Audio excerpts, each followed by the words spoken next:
Okay, here we go. Welcome to another episode, Pound for Pound Boxing Report, episode 263. I'm your host, Michael.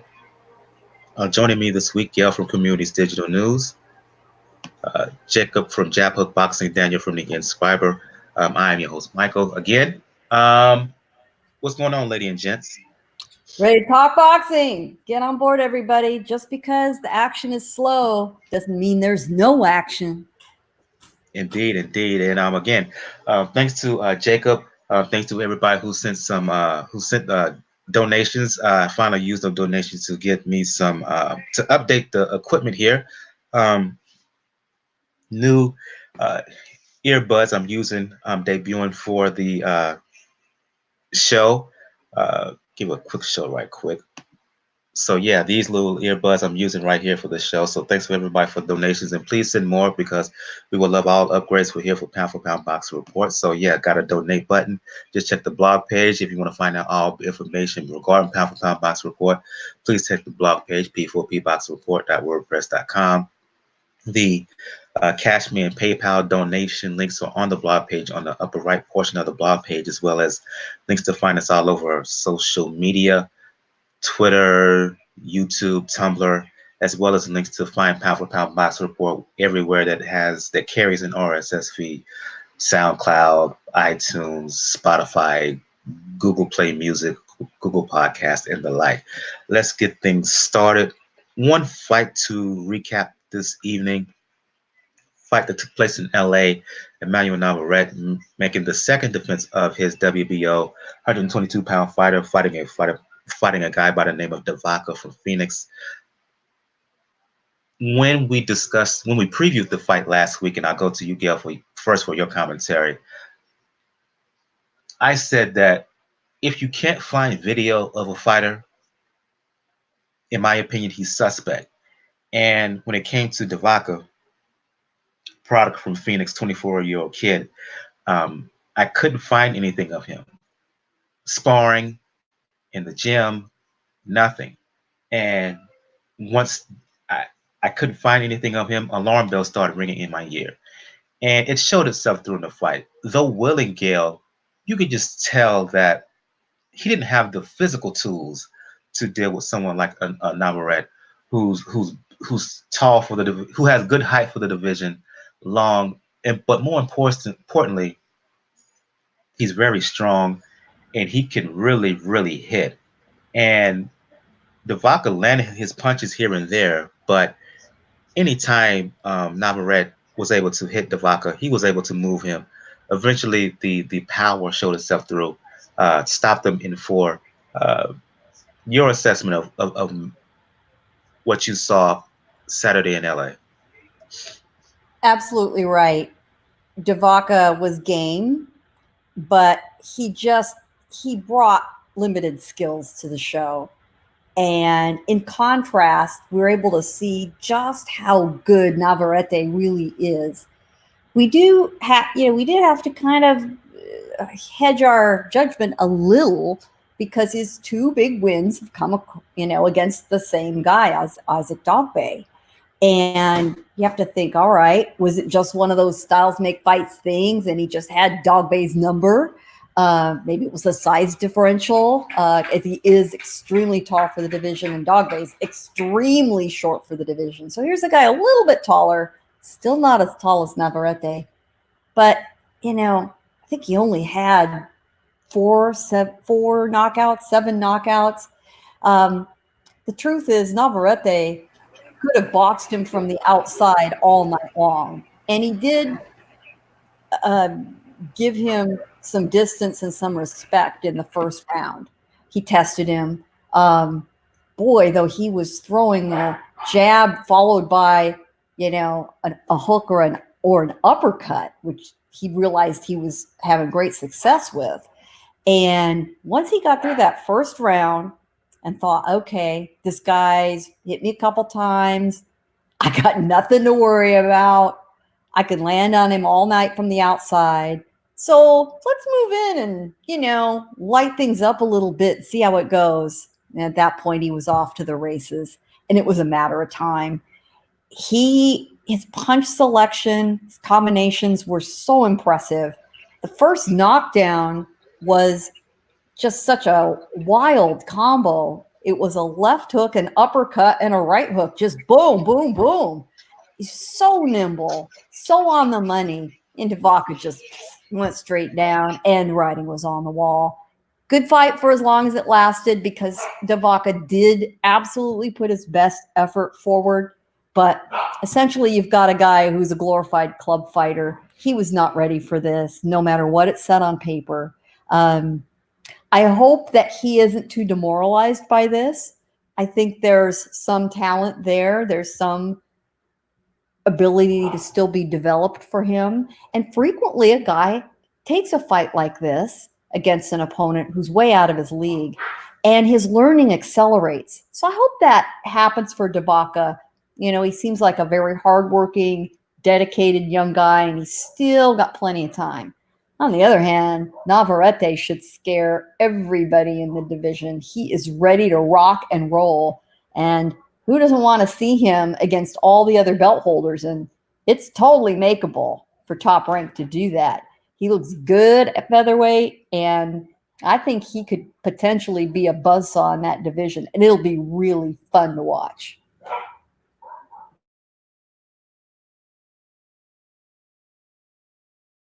Sorry, I was on mute. I'm going to you, Jacob. First, Jacob, and then you, Daniel. Your assessment of what went down in terms of Vaca and his stoppage win, Navarrete, excuse me, and his stoppage win over Vaca.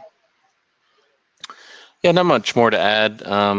We, like you said before, when you can't really find anything on anybody, and you see, the kind of fights that they've had against the opposition that they had it against, this is more of a showcase fight.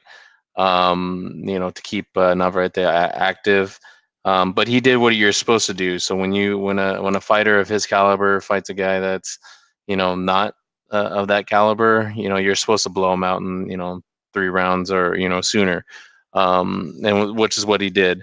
Again, in one regard, I like him to be active and that's great, but I'm not sure if I'm gonna this is really a good measurement of how good Navarrete is. His 2 biggest wins, of course, are against Dog Bay, but like Gail said, he's pretty big for the division as far as length, and Dog Bay is really small.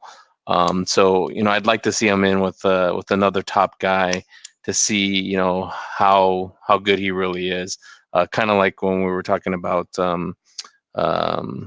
what was it last week? It was at Ortiz Jr. that him getting a Roscoe, that was like a real good test, and that we could see a lot of what makes him what we think is a special fighter. So but Navarrete's he's on the come up, and good solid win for him to put in the bank, and hopefully he stays active.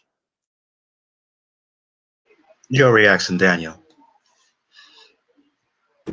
This fight was what it was. It was a showcase bout. And I don't blame Top Rank for doing it. The Vaca did show a little bit of flashes. When you even look at the highlights, you can tell he does know how to get inside a bit, but we all knew what this was. This was a fight when Navarrete was going to look good, particularly when you expect the 2 fights to stop a. It keeps his name up. It builds up a good defense. And Navarrete was able to use, like I said, his height, his reach. And like Jacob said, once you know that you are at least 1 or 2 levels above your opponent, and if you have the power to do so, you can blow him out. And that's what Navarrete did.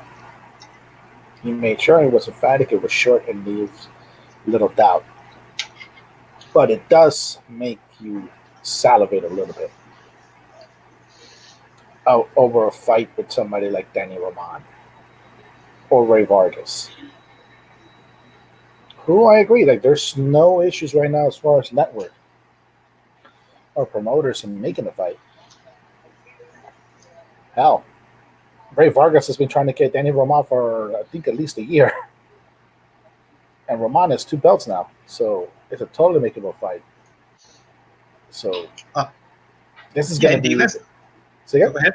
Go ahead. I I'm was, sorry.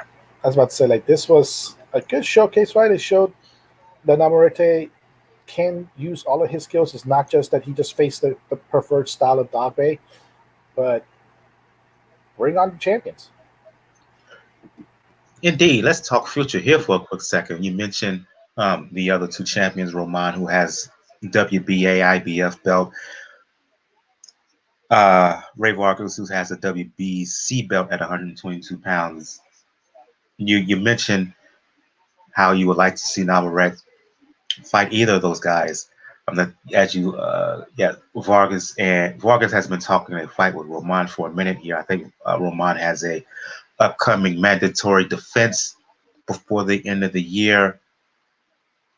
When do you think we will see Navarrete in a unification bout against one of the other champions, or uh, will we see Navarrete, who's a big guy for the division? He looks like he has the frame to move up multiple weights. Uh, can he hold that weight long enough? And will you see him eventually fight at 126 pounds? This is for anyone. Jacob Gale. Sorry about that. Some of us are slow on the controls tonight. Well, one thing we know we're going to see, we don't know against who, and it'll probably not be one of these guys. Navarrete already signaled his intention to appear on the undercard of the Tyson Fury Otto Wallin fight in September, which is astonishing. You know, that's 4 weeks from now. And he had a fight before Saturday. His last fight was just 8 weeks ago against Dogbe. So we had a fight in June, a fight in August, and he says, "Oh yeah, I only fought 2 rounds. I'm all about it. I'll be back in September." Who doesn't love that attitude? I mean, I that's mean, if Tevin Farmer can do it, why can't he? well, exactly. And you know what? I love that these guys are doing this. I love that they're making an example of themselves, you know, and it's starting to make some of these other guys look bad because they're all over it. Navarrete definitely wants Roman. I mean, that's his number one target. And the consensus ringside was he kills Roman. We think that he will absolutely get the better of Daniel Roman, but Too big and too strong for him at this big and point. too strong. Yeah, we think he just flattens him. Ray Vargas presents a completely different kind of test. First of all, Vargas is one of the very few guys as tall as Navarrete is. So he's going to be looking in a mirror almost for the first time because, you know, there's just nobody else quite that tall in the division. So that would certainly be an intriguing fight. That's a wonderful Southern California fight. Too, so that would certainly draw an audience. You know, otherwise, it's a little bit tough to get those two guys together in the division. Other than that, he's got to drop down quite a bit to find competition. It'll be interesting to see who he is matched up with in this September 14th fight. No opponent named. I mean, the all-inclusive TBA is currently on the schedule. But Bob Arum did confirm, hey, it's Mexican Independence Day. He's Mexican. He's a champion. Going to fight September 14th in Las Vegas. Absolutely. And I think that's just dandy. Now, how long can he stay and make weight? I don't think he's terribly in danger of blowing through the weight class quite yet. He's only 24 years old, so that's certainly in his favor. He did not struggle on the scale this time. I think it's really a matter of when does he want to move up? Does he want to clean out this division first and then move up to featherweight? That could make for a long, interesting career the next 4 or 5 years for him if he wants to just systematically do that. I think he could. So it'll be very fun to watch him. He's an interesting guy to watch. He makes a fight fun. He understands the need for the entertainment value, because he clearly understands, and he can elaborate on this, that he could fight from the outside and box and win all night long, every night, all night. And we watched him do that in the first round of this fight. But he knows that the big money fights and the big opportunities only come when the fans want to see you, when the fans' butts are in the seats, and when he delivers exciting action. He gets it. So he'll have to tread an interesting line between the two. Right now, he doesn't have to worry too much. As he really starts facing the top, opponents, the other belt holders, he moves up in weight and has to test that. He will need to balance being a little more cautious versus delivering the entertainment. So if he strikes the right balancing act, he'll go a long way, and he'll earn a lot of money and put a lot of fans in the seats for Uncle Bob. I'll go to Actually, you.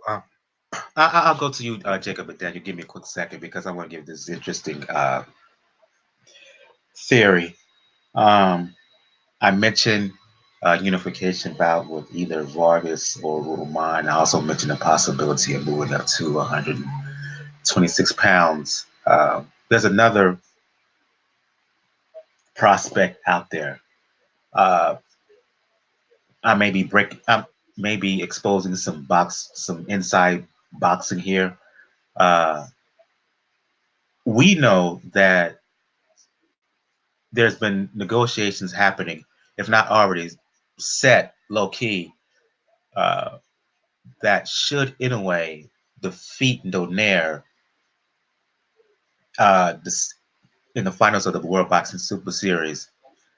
There's basically a deal in place for him to be promoted by Top Rank. We know that Aram has been out to Japan to negotiate with Inoue's folks. And though it hasn't been announced, boxing insiders know that there's something happening.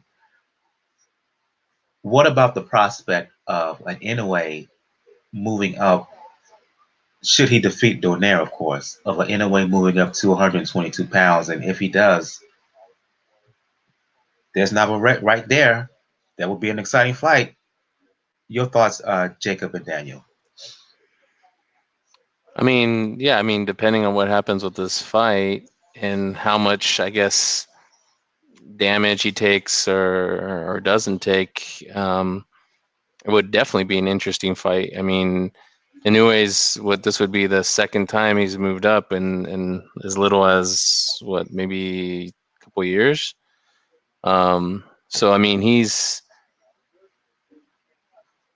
definitely. I would like to see him. There's a bunch of fights at bantamweight I would like to see him accomplish first. I would love to see him fight Tete. I would love to see him fight, like Neri. You got Obali in there as well. Yeah, there's a bunch of Bali. Again, if Obali defeats Inoue's brother, who's Obali and Inoue, they're going to fight on the Donaire Inoue, Naoya Inoue undercard. Right. So there's a lot of guys there that I would like to see him fight first before he moves up, because he's still relatively young and in the beginning of his career, so there's really no rush for him to move up. And then with Navarrete, I'm actually going to disagree with you guys on. I think Roman would actually give him a pretty good fight. I think he's a gritty enough guy. I think that he would. I think he beats Vargas if they were to fight. And the other guy that's in there that would be interesting, who gave a good fight that I was at, was Doheny. I think that guy. He was the IBF champion, and that was a great fight with him and Roman. And he had Roman, even after he was hurt, he had Roman hurt, and I think it was like the 8th or 9th round. So, if he was healed up, and I'd like to see him in the mix too, because I think he does have some skills and he's a good fighter. So, Navarrete, I think, has a lot of different options, but I also don't want to just rush through all these fights when we talk a lot about like cleaning out the division. Like it's not about just picking up belts in different weight classes, like basically how Manny Pacquiao did, and the 8 weight classes.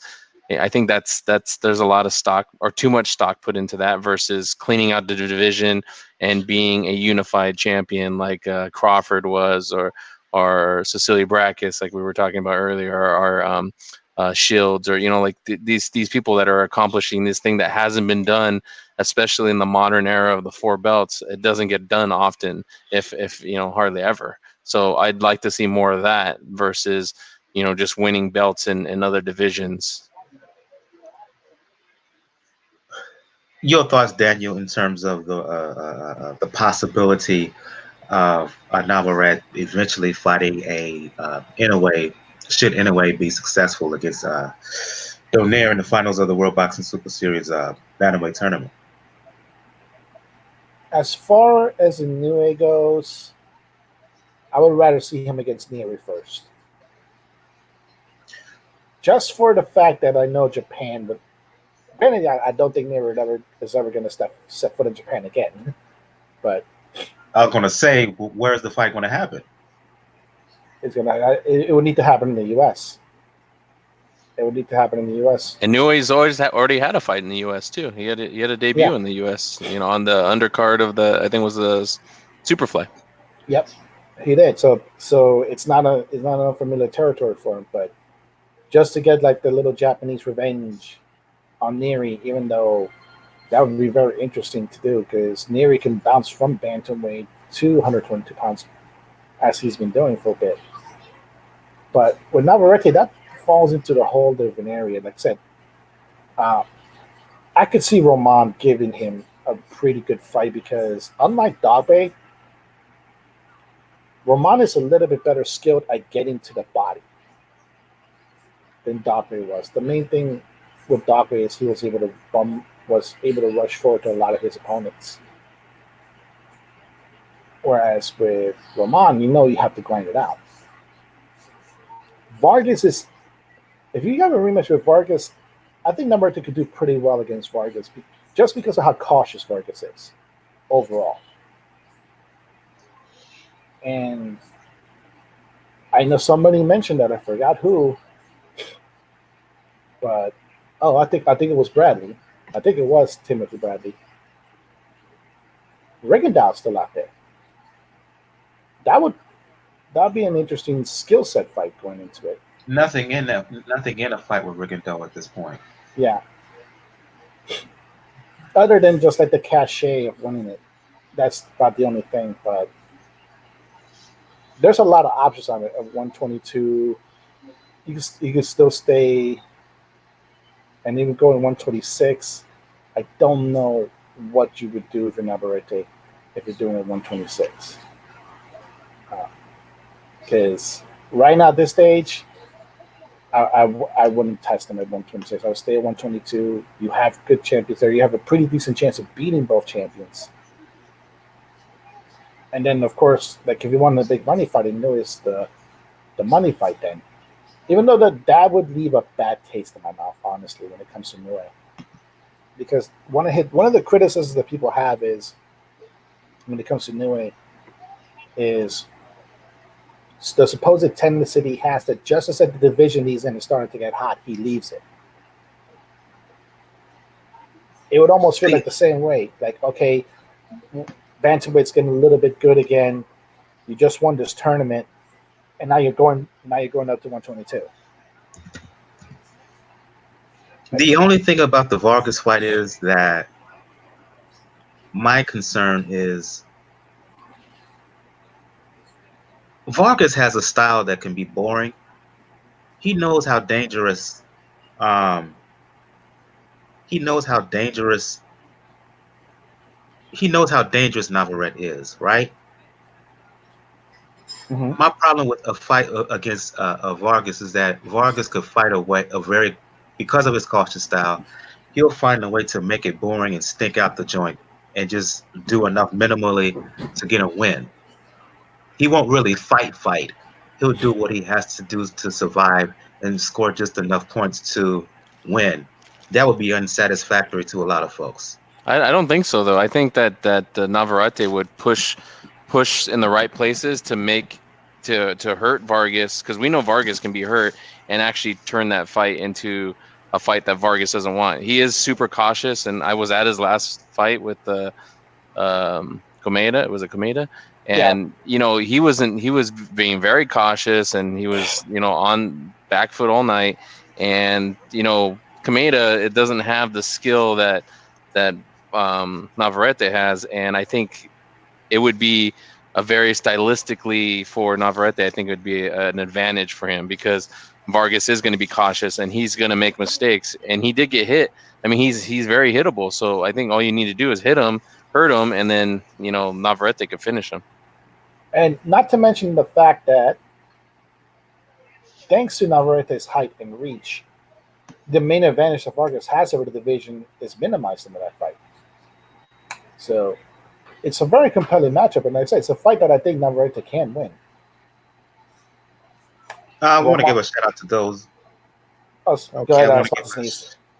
I want to give a shout out to those in the chat. Lisa, Yassine, excuse me if I'm pronouncing your name wrong. Olaf, you asked a question regarding Joshua. We're going to answer that once we get into. Going to answer that right now. Your question in the chat. So listen up. I'm going to go on to some news here. Olaf, you asked what's up with the name. What's up with the name of the VIN? What has changed about Joshua? We're going to discuss that right now. The aforementioned Anthony Joshua, who has been having a lot, who has had a lot to say over the past week or so. Unless you've been sleeping under a rock, after the show last week, um, my phone was buzzing, and I woke up, and what I saw from some of my UK folks and whatnot is a documentary that's coming out over in England about Anthony Joshua, basically saying the untold story. Within that, he had not so kind things to say about one Lennox Lewis, uh, called him a clown, amongst other things. When the topic of Lewis came up, uh, not pleasant in terms of Anthony Joshua. He's also said in the aftermath that in terms of the fight with Andy Ruiz, that it was a product of a lucky punch. So when you ask the question, Olaf, when you ask what has changed about Joshua, what has changed, at least in my mind, is you didn't hear Joshua talk this way prior to the defeat against Ruiz. Um, so outward, so expressive, so emotional, for lack of a better word. You didn't see him call other fighters out or past greats out in this regard. And I know this debate has been hot button, back and forth reactions. Some folks like it, feeling that Lennox Lewis has not that not he has not praised, that he has been too critical of Joshua in the past, and that Joshua's just reacting to that. Some are saying this is unbefitting of Anthony Joshua and a sign of something off. Me, I'm like, hadn't heard it from Joshua, hadn't heard this talk from Joshua, but this emotion that we're seeing from him, it's how he channels it. If he uses it as fuel, okay, fine. But if this is a sign of something, a negative, or a negative light in terms of his demeanor, in terms of his character that may react towards him in a rematch, that's going to be another thing. Because should he lose, you think he's getting criticized now, Jacob? Let's just say if he loses to Ruiz, he's really going to get criticized. Your thoughts on the recent comments of Joshua, whether it be towards Lennox Lewis, whether he thought that it was essentially a lucky punch? I don't think so. Uh, your feelings? Well, he's, in my opinion, Josh was painting himself into a really bad corner. First, by discrediting Lewis. Like I was never the biggest Lewis fan, but you can't deny his legacy of what he did when he was active at heavyweight and what he accomplished. He basically avenged his 2 losses, and he was pretty dominant. Although I did think he was losing against Vitali before they stopped it for the cut. He's basically he's going to go down as a legend. I don't think is he in the Hall of Fame already? Maybe not. But definitely he's going to be in the Hall of Fame if he isn't already. But Joshua is young and inexperienced in a lot of aspects, and he needs to respect what these guys are saying. He doesn't have to like it. I'm not saying he has to be best friends with everybody, but Lewis has done his part in the sport, so he has a right to comment, and I don't think what he said was anything that bad. I don't think he was saying anything that wasn't said by a bunch of different people about what Joshua has to do different, and it's anything that you would say about any fighter, that had got to that point and lost in an upset like he did.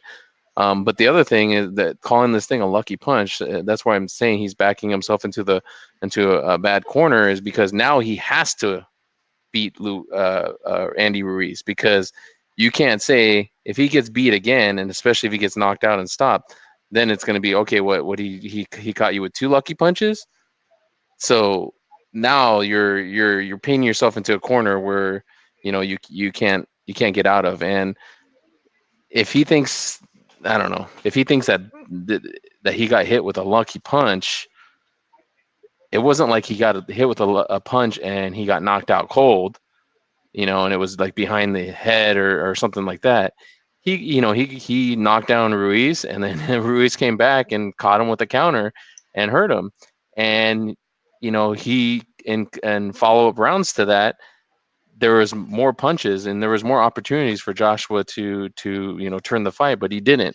Ruiz is the one that poured it on and basically eventually stopped him and knocked him down multiple times. So I just, the lucky punch thing, I think is sour grapes. I think he's just young, inexperienced. He doesn't really know, maybe there's some fear there and things of that nature. But he's in a really bad place. He's in a place where his only option is to win now, and he's got to win like emphatically.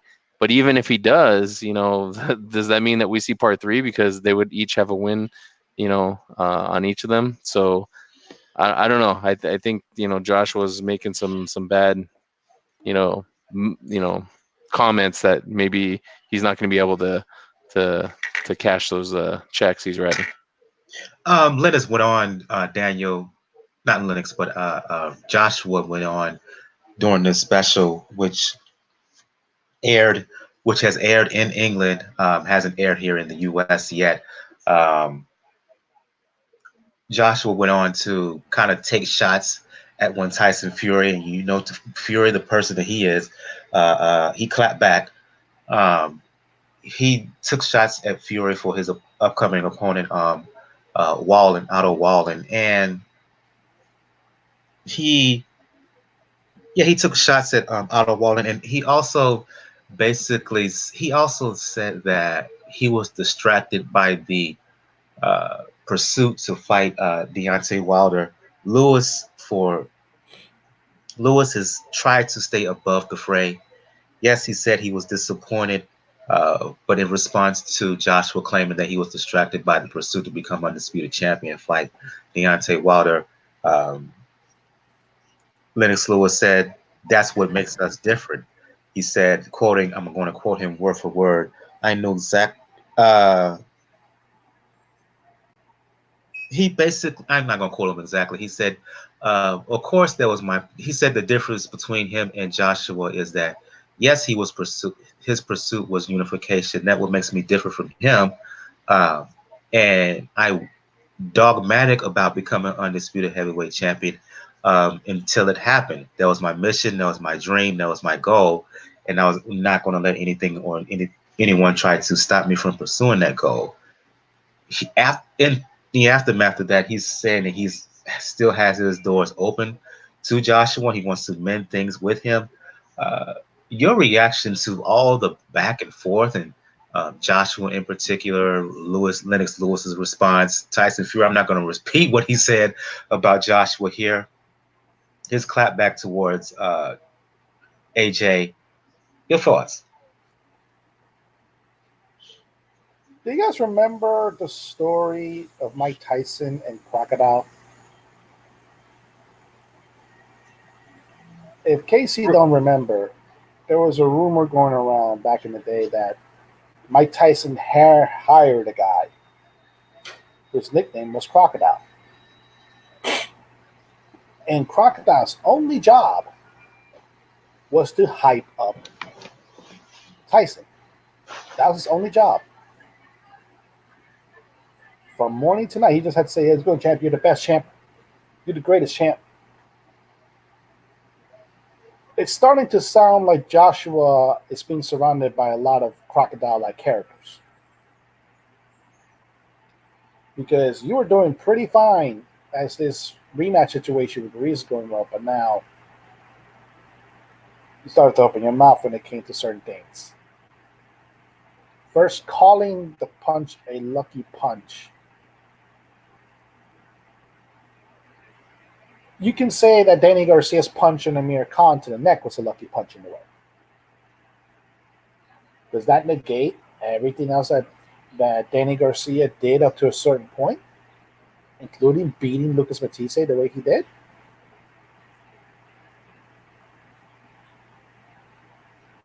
Or does Joshua... Even though it looked like Garcia had his eyes closed when he landed that left hook. Yep. But the fact of the matter is when it comes into this, it looks like Joshua, instead of doing what he sounded like he was doing in the beginning of the fight, which is, like I said, being a politician in a way and sound all cordial, he decided to go back to a group of people that were just set on hyping him up and just telling him, "No, you got a lucky punch. No, it isn't the fact that you left your defense pretty lucky for somebody that can throw a left hook, that you weren't able to block somebody with the hand speed of Ruiz." And I think he's starting to buy into that. The Lennox Lewis thing is kind of funny because I get people do have the tendency to want to, I would say, Charles Barkley, old heads, and a lot of sports. Well, excuse me, Daniel. Let me read verbatim. After he called him a clown, and then he went to say, and I'm gonna quote here: "Me and Lennox are not the same. My legacy is to sit back and enjoy the younger generation coming up, and not to be involved, just to appreciate what it takes to get there. Lennox isn't like that. Me and Lennox are cut from the same cloth." Continue on. But that's what I mean. Like, there's a tendency to people to, there's been, like I said, to Charles Barkley in a way, the older generation. What I mean by Charles Barkley is, if anybody watches the NBA and TNT, Charles Barkley has a tendency to complain about a lot of things in the modern basketball game. And he starts to sound a little bit like the Simpsons character, like old man yells at cloud at times. Lennox doesn't sound that way. Lennox has been a very diplomatic person throughout his entire arena and pretty much offering advice to a fellow countryman who has suffered a loss that nobody expected him to, because it's coming from experience. It's not like Lennox Lewis was had a pristine record early on. We all remember Oliver McCall, how that fight turned out in the beginning. But when Lennox came back in a rematch, so Lennox is speaking from experience, but I think it's it's also the fact that Joshua probably for the most part has bought into his own hype that he has had throughout his time in the UK and then stepping in the US. He bought the hype that he was bringing, and now he's starting to realize, okay, I'm not as big as I thought it was, but now back in safe shores in the UK where I have a little bit more clout and I can talk my smack. Is it going to backfire on him? Probably, because he's already thinking ahead. He's already thinking beyond Andy Ruiz in a way. And that's a dumb thing to do considering the way he lost to Ruiz. It was Joshua's people need to remember that it wasn't just like a lucky punch and then Joshua felt like Paul Williams when Sergio Martinez. Yeah. I'm not going to call it a lucky punch, and I respect your argument in the chat, Olaf. The reason I'm not going to call it a lucky punch is that Ruiz meant to throw it. Ruiz is, despite the physical appearance, he's too experienced and too much skill for him to just throw a throw off punch like that. It was essentially a counter punch as Joshua was trying to come in and finish. Did it land? If you want to make an argument that it landed on a sensitive area on Joshua, if he wants to use that argument, okay, fine. He got hit, temple behind the area. It's a sensitive spot. But to suggest Lunky as if Ruiz didn't intend to throw a shot like that he didn't have the know-how to counter, I can't accept that. No, because okay, that counts for one time getting hurt. What about the other 2 or 3 or 4 times? Because it wasn't like Andy Ruiz hit him in the same spot in the temple 4 times. So it's interesting to see Anthony Joshua fall into this trap that he's placed himself in, where he has to talk smack, he has to buy his own hype. At the same time, he was doing pretty fine just staying quiet during the whole rematch phase, and now you've completely ruined it. And not to mention, you are going after a guy who you might want to listen to based on his own experience with having an unexpected loss against what people thought was an overmatched opponent. But I will say, like, young people will be young people. They don't like to listen to a lot of older people. We can all agree at our point in our lives. We've been in that phase. But it does catch up to us eventually. I'll go to you, Gail.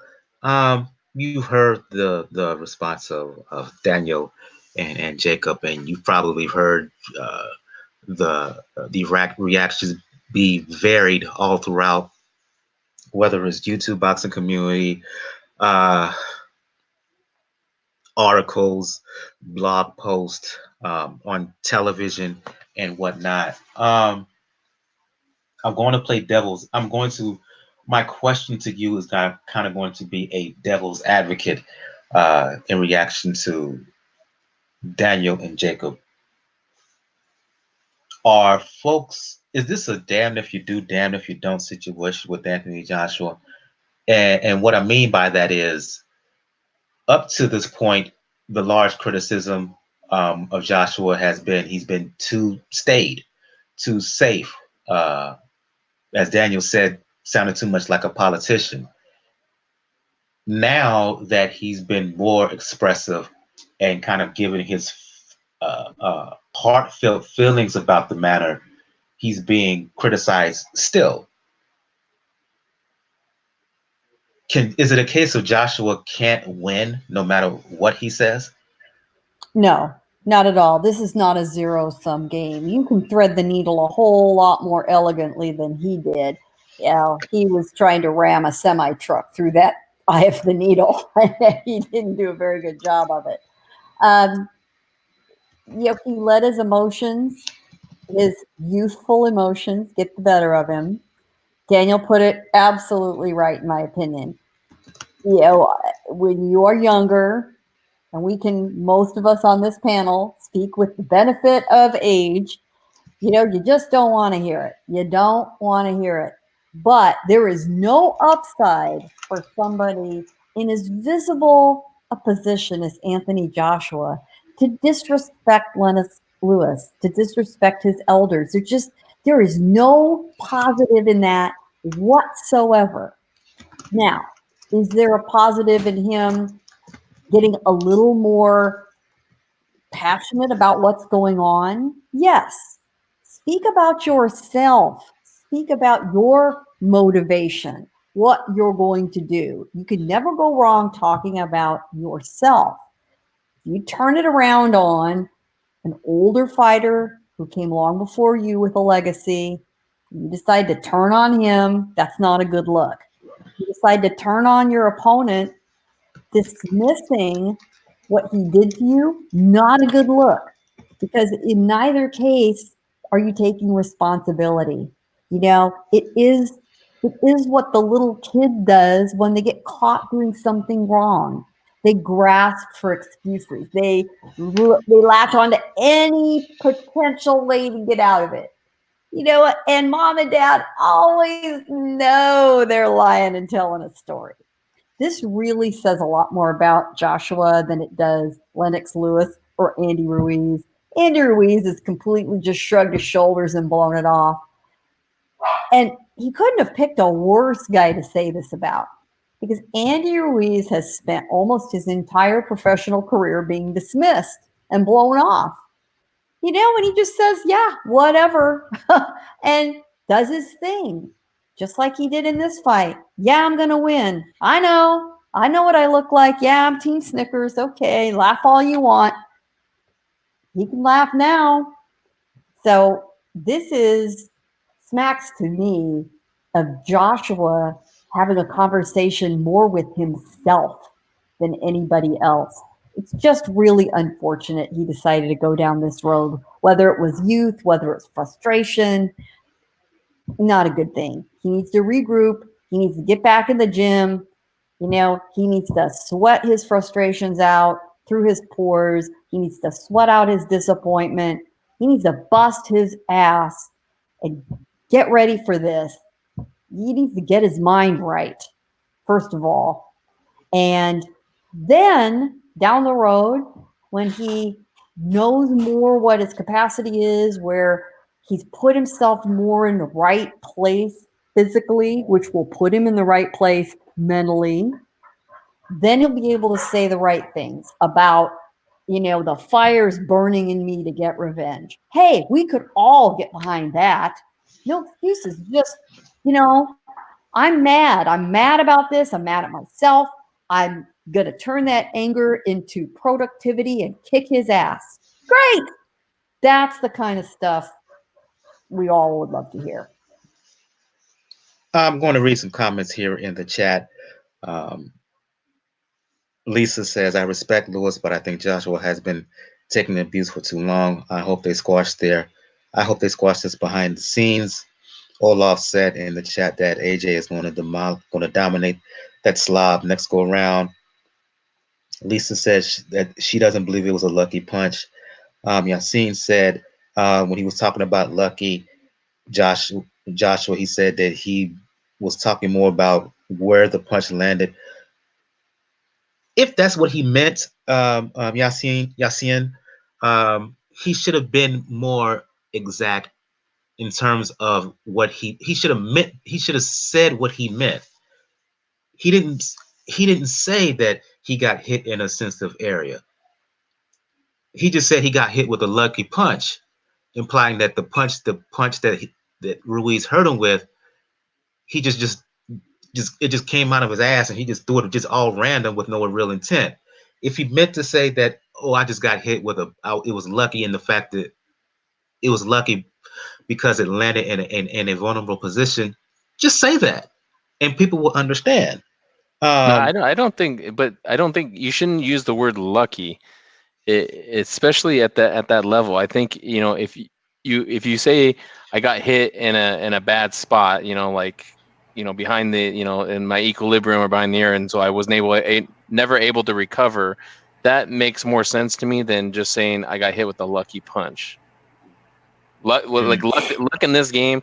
Like, I mean, I have seen some punches, where somebody hit somebody, they're losing the fight completely, and they, someone just does a haymaker and lands a punch. Maybe I can say that's a little bit lucky because maybe they weren't even looking at the punch, they just threw blindly. That's to me where maybe luck comes in. But when you're in a fight of this level and against an opponent like that, he basically got countered, and Ruiz saw an opening. He saw that Josh was being super aggressive, and he caught him. And again, it wasn't one punch that put Joshua out. It was, there was rounds after that. What was it, the third round? There was more rounds after that, and he got caught with more punches. So I mean, how many of those punches are lucky? And Lisa went on to say uh, um, in the chat that Joshua, plays nice guy and gets criticized. When he claps back, he gets criticized. She calls it passive aggressive.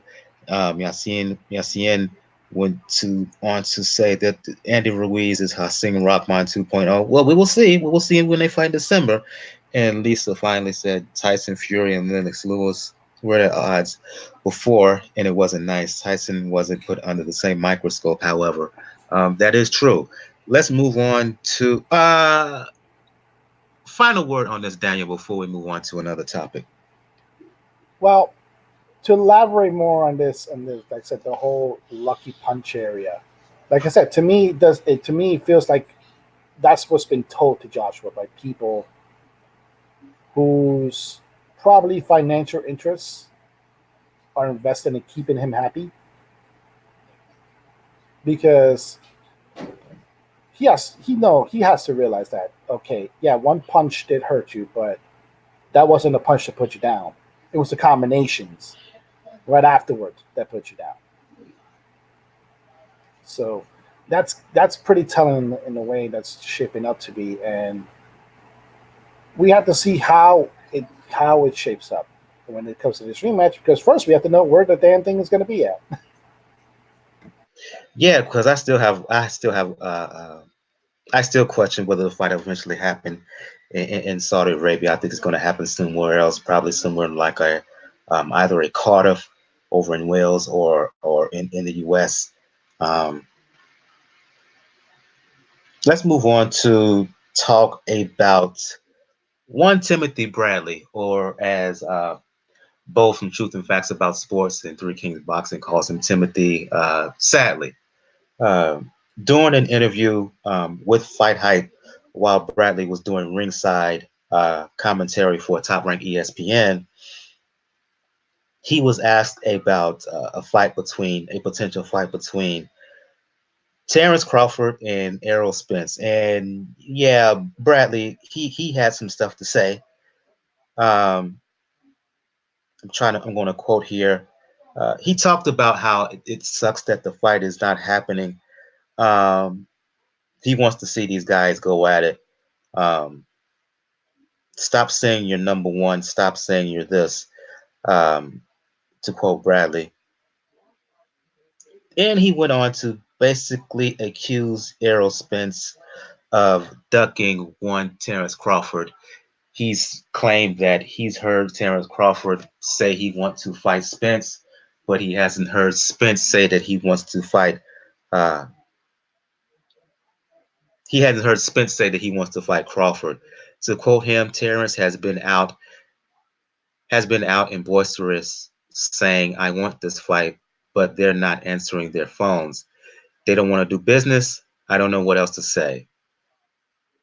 Spence, he responded by saying, calling Bradley's accusations ridiculous, and then mentioned how when he was number one contender for Bradley, when Bradley was then WBC champion, he didn't fight him. He chose to retire instead, and Bradley heard that, basically said, you know who I am. Called Spence charges ridiculous. He said he is right. The WBC did order the fight, but check this out. I fought Manny Pacquiao instead of Errol Spence. Quoting him, when the hell have we been when the hell have when when the hell have we been doing business or any business from top rank been doing business with Al Heyman? Okay, but details, Mr. Bradley. Um, that makes no sense because he fought Bradley the third time in April 2016. That's what Bradley is referring to. The BC didn't order Spence to fight Bradley until 2016. What does that mean? He could have chosen to fight Pacquiao instead when the ordering did not happen until 8 months later. Okay, in short, he fought Pacquiao, yes, but the mandatory came after the Pacquiao fight. So there was an opportunity for him to fight him after the Pacquiao fight. He chose to retire. So technically, Spence is right. When he was mandatory, he retired. So Timothy Bradley, you're wrong. When you said you fought Pacquiao instead of fighting him, you fought Pacquiao before Spence was the mandatory. So that kind of makes you look like you have egg on your face. Your accounts are wrong, sir. Your accounts are wrong. Your thoughts, folks. What does this have to do with whether Spence? Like I will concede that maybe Bradley is wrong in that instance, but the fact is, in my opinion, and actually Crawford was just on the Joe Rogan podcast, this last episode, and they asked him about the whole Spence thing, and he said, hey, we want the fight, we're ready to fight, but with all, because it's different networks, different promoters, and all this stuff, he's like, they don't seem to want the fight, in short. And he also mentioned that he doesn't need Errol Spence. He says what he's done is already, is gonna get him to the Hall of Fame, and he's gonna keep on fighting, and he's gonna keep on trying to do what he has to do. He's like, but Earl needs me more than I need him. He's like, I'm gonna keep on doing what I do. So, but I agree with Bradley in the point that Errol Spence, when he was up and coming, he was calling everybody out. He was calling Thurman out. He was calling everybody out. And, Crawford wasn't even in the division yet. So, of course, he wasn't calling Crawford out. But it seems like as soon as Crawford got in the division and then started calling out, he got a shot against Horn, I think his first fight at welterweight, but he started calling out he said, I want to fight all the champions. I want to be undisputed, because what I just accomplished, being undisputed previously. So he started calling out everybody, and I think Spence was at the top of his list of the people he was calling out. And it seemed like it got real quiet after that. It was about, Spence wanted to fight, Thurman, which is understandable, but the kind of the dialogue has changed to, or okay, Spence is going to fight Porter now, which is fine. It's a unification fight, but then after that, he's not going to fight Crawford because he's on the other side of the street, and he wants to fight Pacquiao, an old, faded Pacquiao, who is a belt holder and who just beat Thurman. But again, it's Pacquiao's, I don't think his best weight is welterweight, and I think that fight has a bunch of problems for Pacquiao. In some instances, people say Pacquiao ran away from Crawford. He didn't. Crawford wanted to fight him, and that passing of the torch, and that fight never had materialized, and now he's not even with Top Rank.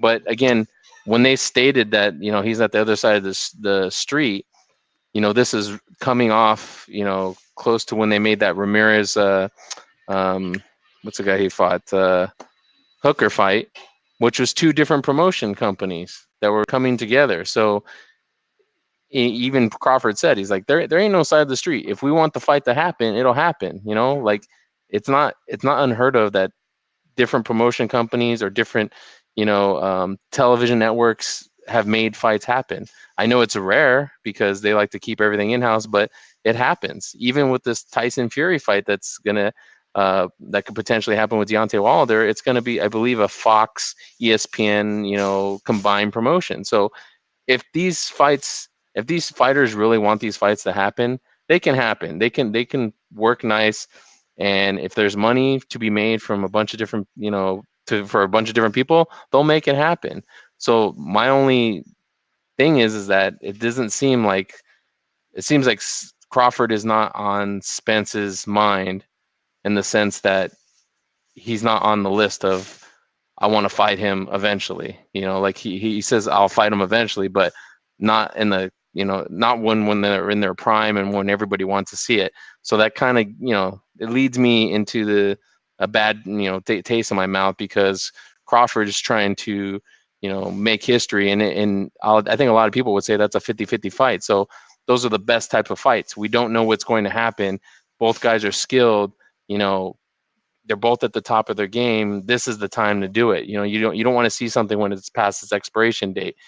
So I don't know. It seems like, I think I agree with Bradley in that sense, that the Spence team doesn't really, want that fight. But then you can turn around and say when Terence Crawford says that, oh, he doesn't need him and that he's done enough. That's bogus. He hadn't done enough at 47. And this is from someone who thinks that Terence Crawford is number one in the world pound for pound.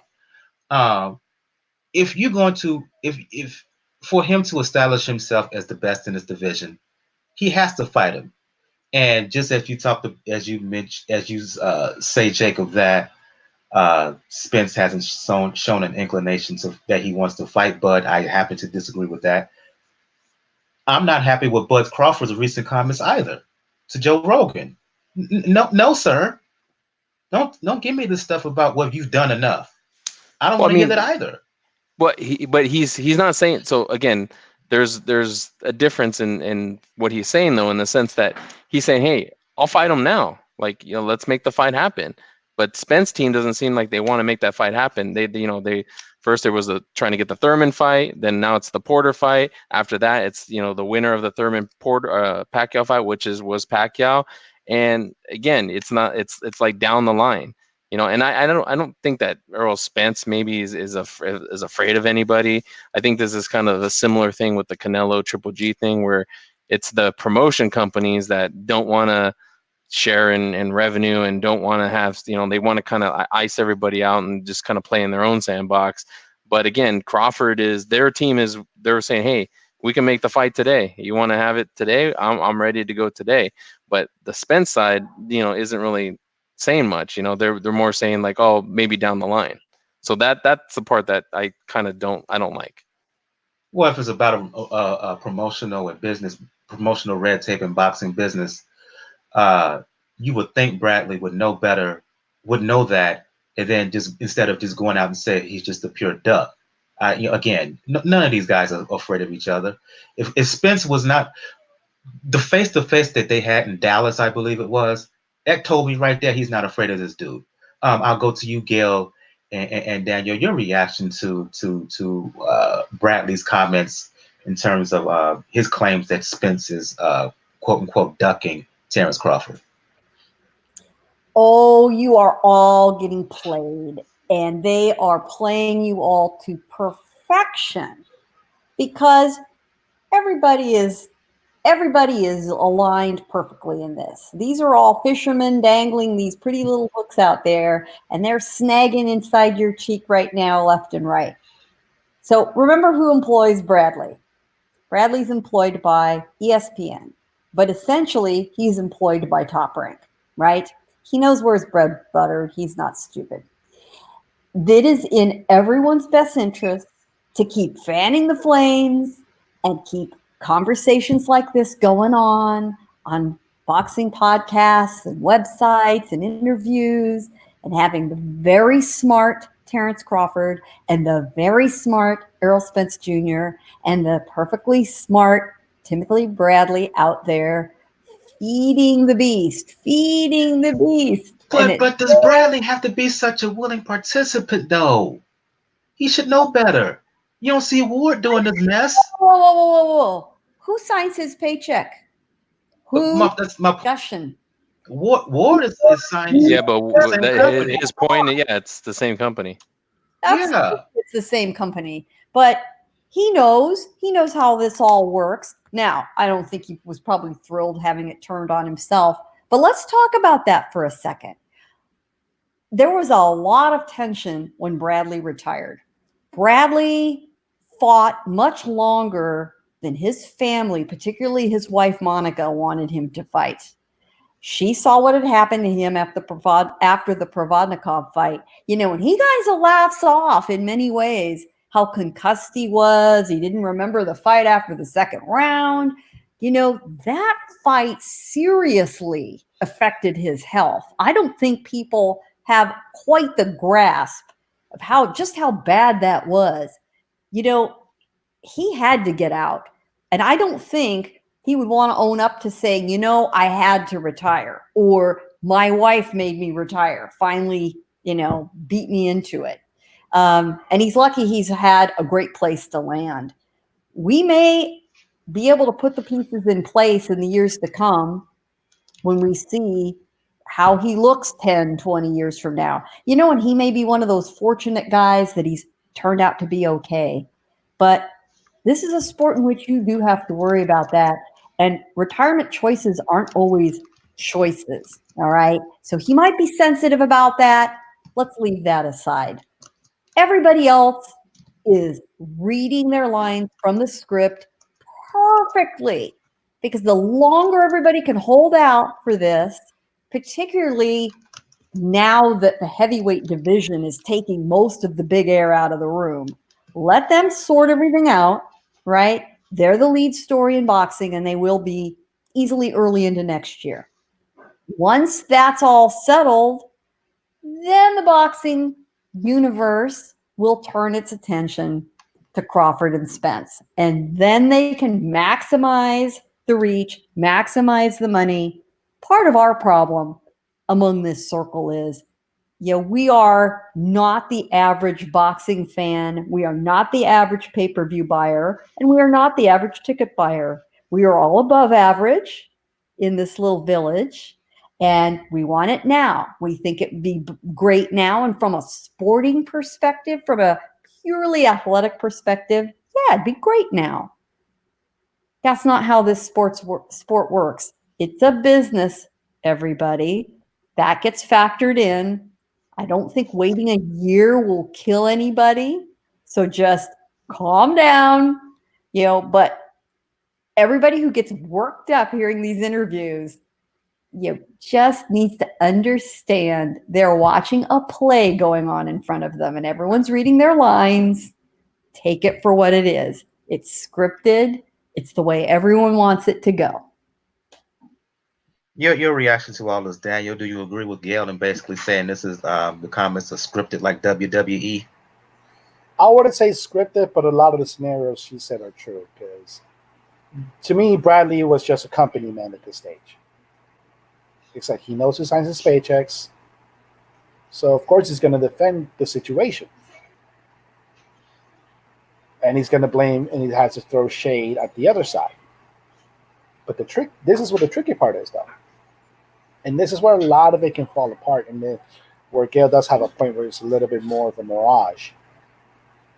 These two sides are actively working together right now to make sure that Deontay Wilder versus Tyson Fury Part 2 happens on February 22nd. And you mentioned it, Mike, it's going to be a joint PBC top-ranked pay-per-view event.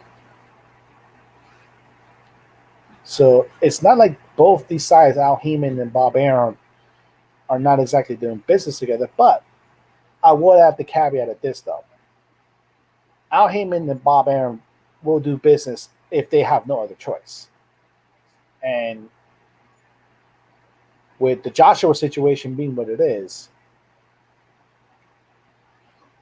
the fight among the two best among the other best 2 heavyweights in the world, is right there. They have no choice in making that fight, just because of the way the first fight ended. Now, as far as all the comments go, I can get in some way where Crawford would go in the Joe Rogan podcast. Well, first, I have an issue of going to the Joe Rogan podcast, but that's mainly more for ideological reasons. Yeah, I was going to leave that alone. I agree with you on that. So there's that for. But I get one side where he's coming from. Yeah, Crawford did achieve something that only Alexander Usyk was able to match recently.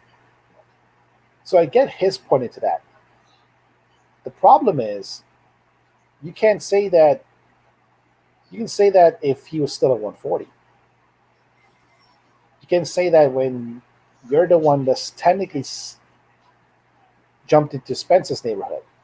Even though we have to admit, I think he did start his career welterweight and then went down to lightweight. Now, what makes it feel probably a little bit more scripted is just the way things are lining up. Okay, Crawford will defend his title against a mandatory,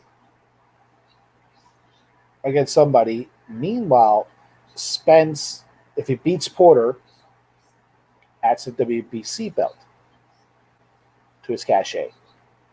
And if Manny's people are stupid enough to let him in the ring with Spence, I don't think they are, but they might be now because they're running with a Heyman now.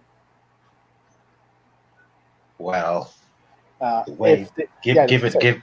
Given that video that popped up from Floyd, the fight that I don't want to happen, the rematch that I don't want to happen, may well happen. Oh, yeah. Okay, let's not talk about the nightmare scenario. The nightmare scenario can be off for a little bit, but I'm talking about the scenario of, okay, if Manny Pacquiao's people are stupid enough to let him in the ring against Errol Spence, then it becomes a very interesting fight, because then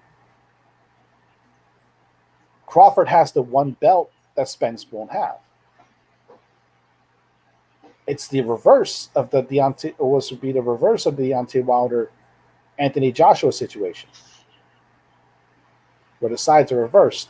So it's lining up in a way where it can fit perfectly, but obviously there's those monkey wrenches. You mentioned one of them. The nightmare scenario could be one of them. There could be a situation where maybe Porter. This has been a year of some upsets. We might see Porter beat Spence, and that throws a big monkey wrench into the whole thing. Because if Porter wins the match with Spence, you know that Porter has been dying to get a fight with Manny Pacquiao from their sparring days. So that throws a whole monkey wrench into it, and you might see the welterweight version of what we're kind of experiencing right now in the heavyweight division, where we had the two big dogs looking to each other, but then one of them got hurt. One of them is wounded. So now people don't know what to do. It could be a similar situation at welterweight, but I can see where Gail's going, Darman. It is a tactical move by Bradley. It is smart to do so. And like I said, it does get the conversation going. However, we as boxing fans, in both general, hardcore, and just consumers of sports in a way, and consumers of culture, we've reached a point where if we don't get it now when it's needed to, we will forget about it, or we will be very cynical about it. And that's something that neither man can ill afford, considering how young they are.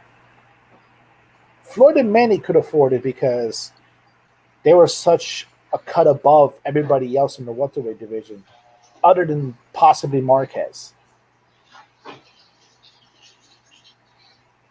That the money was going to be there regardless. Yeah, the money was going to be there regardless. Like, they can get away with it. Spence and Crawford can't, because if you think about it, they're still more or less regional stars. Yes, Bud has fought in Madison Square Garden before. Yes, he's done that. But we're still at this stage when you can still ask somebody randomly on the street who they know about boxing, and the answers are still going to be Floyd, Manny, and some may say Canelo in New York City. So there's still regional stars in the way. So it's not a situation where they can afford to wait. They do need to get on this pretty soon. I can see where the pieces are fitting, but at the same time, we've grown impatient. This is the consequence. Actually, this is the consequence of Maypac. That we've grown impatient of this marinating phase when it comes to big matches. Daniel, I'm going to turn you. You made a very good point, but reached the wrong conclusion. You're right. Errol Spence walks down the street in Manhattan. Terence Crawford, Deontay Wilder. Do most of the folks know who they are? No. Anthony Joshua, a few more know. I would argue right now, more of them could identify Tyson Fury. So most of them could identify Joshua, and most of them could identify Andy Ruiz. The heavyweight division has far more name ID right now. Both promoters and the entire boxing world need to have those heavyweight fights go down first, partially because that is the gateway to introducing Spence and Crawford to the casuals audience. They need to keep working on that. That's why Crawford went on Joe Rogan's podcast, for God's sakes. Rogan's podcast reaches a phenomenal audience, a lot of casual fans, who are mildly interested in combat sports in general, and they're guys who listen to Joe Rogan. Mark my words, Errol Spence will end up on there before it's all said and done too. And love him or hate him, when you're on the business side of things, if somebody had asked me, hey, you think Terence Crawford should go on Joe Rogan's show? It doesn't matter whether I love him, hate him, or in between. I would say yes, because he serves a purpose, a very important one. A hell of a lot more people know who Terence Crawford is now than they did before. He's also had Andy Ruiz on. He's going to have all these guys on eventually. And that has to happen before they can max out the revenue and the interest in the fight. And that's why you see Deontay Wilder sitting next to Andy Ruiz on set with Pacquiao Thurman, and they're having a good time because you have a lot of, and they're doing it during the broadcast undercard portion of the show. Promotion, promotion, promotion. There's still a lot of that work and that groundwork to be laid. They can't have the fight yet. Can't do it. Last word on this, Jacob, before we move on. Again, I respect everybody in this panel and their opinions, but I don't think that. I think it's our job as the fan, whether it's casual or hardcore, to demand the fights should happen. When they should happen, and what I mean by that is, I want to see fights against the best fighting the best when they are their best, meaning their peak of their career, not when one of them is past their prime, not when one of them's, not too early in their career when, they're, taking a major step up, that's the kind of fights that I want to see. Like I was saying before, the 50-50 fights where I don't know what's going to happen because both guys bring different things to the table, or sometimes they bring the same things to the table. So, we don't know what's going to happen. And I think that it's not too much to ask because we are the ones that are paying to go to these events. We are the ones that are paying for the streaming services. We're the ones that are dedicated to sports. We're the ones that talk about it. I don't think that's too much to ask. And I think, I understand it's a business, and I understand people want to make, they all need to make money and whatnot. But at the same time, they have to be held accountable for how they steer the business. And I think it's just a cop out to say, kind of like what Oscar did with the whole Triple G thing. Oh, well, this needs a marinate, or the whole May Pack thing. Like, this has been happening for a long time. And again, I don't want to see the sport deteriorate, even more, because I think that's what happens is when you don't make fights when they should happen, people lose interest. The casuals don't become hardcores. They lose interest because they're not seeing the best fights that they can see. And when you build a fight like us, and I agree with Daniel, like, they are both regional guys more so, but when you build a card, you don't just focus on the one fight. Build the card.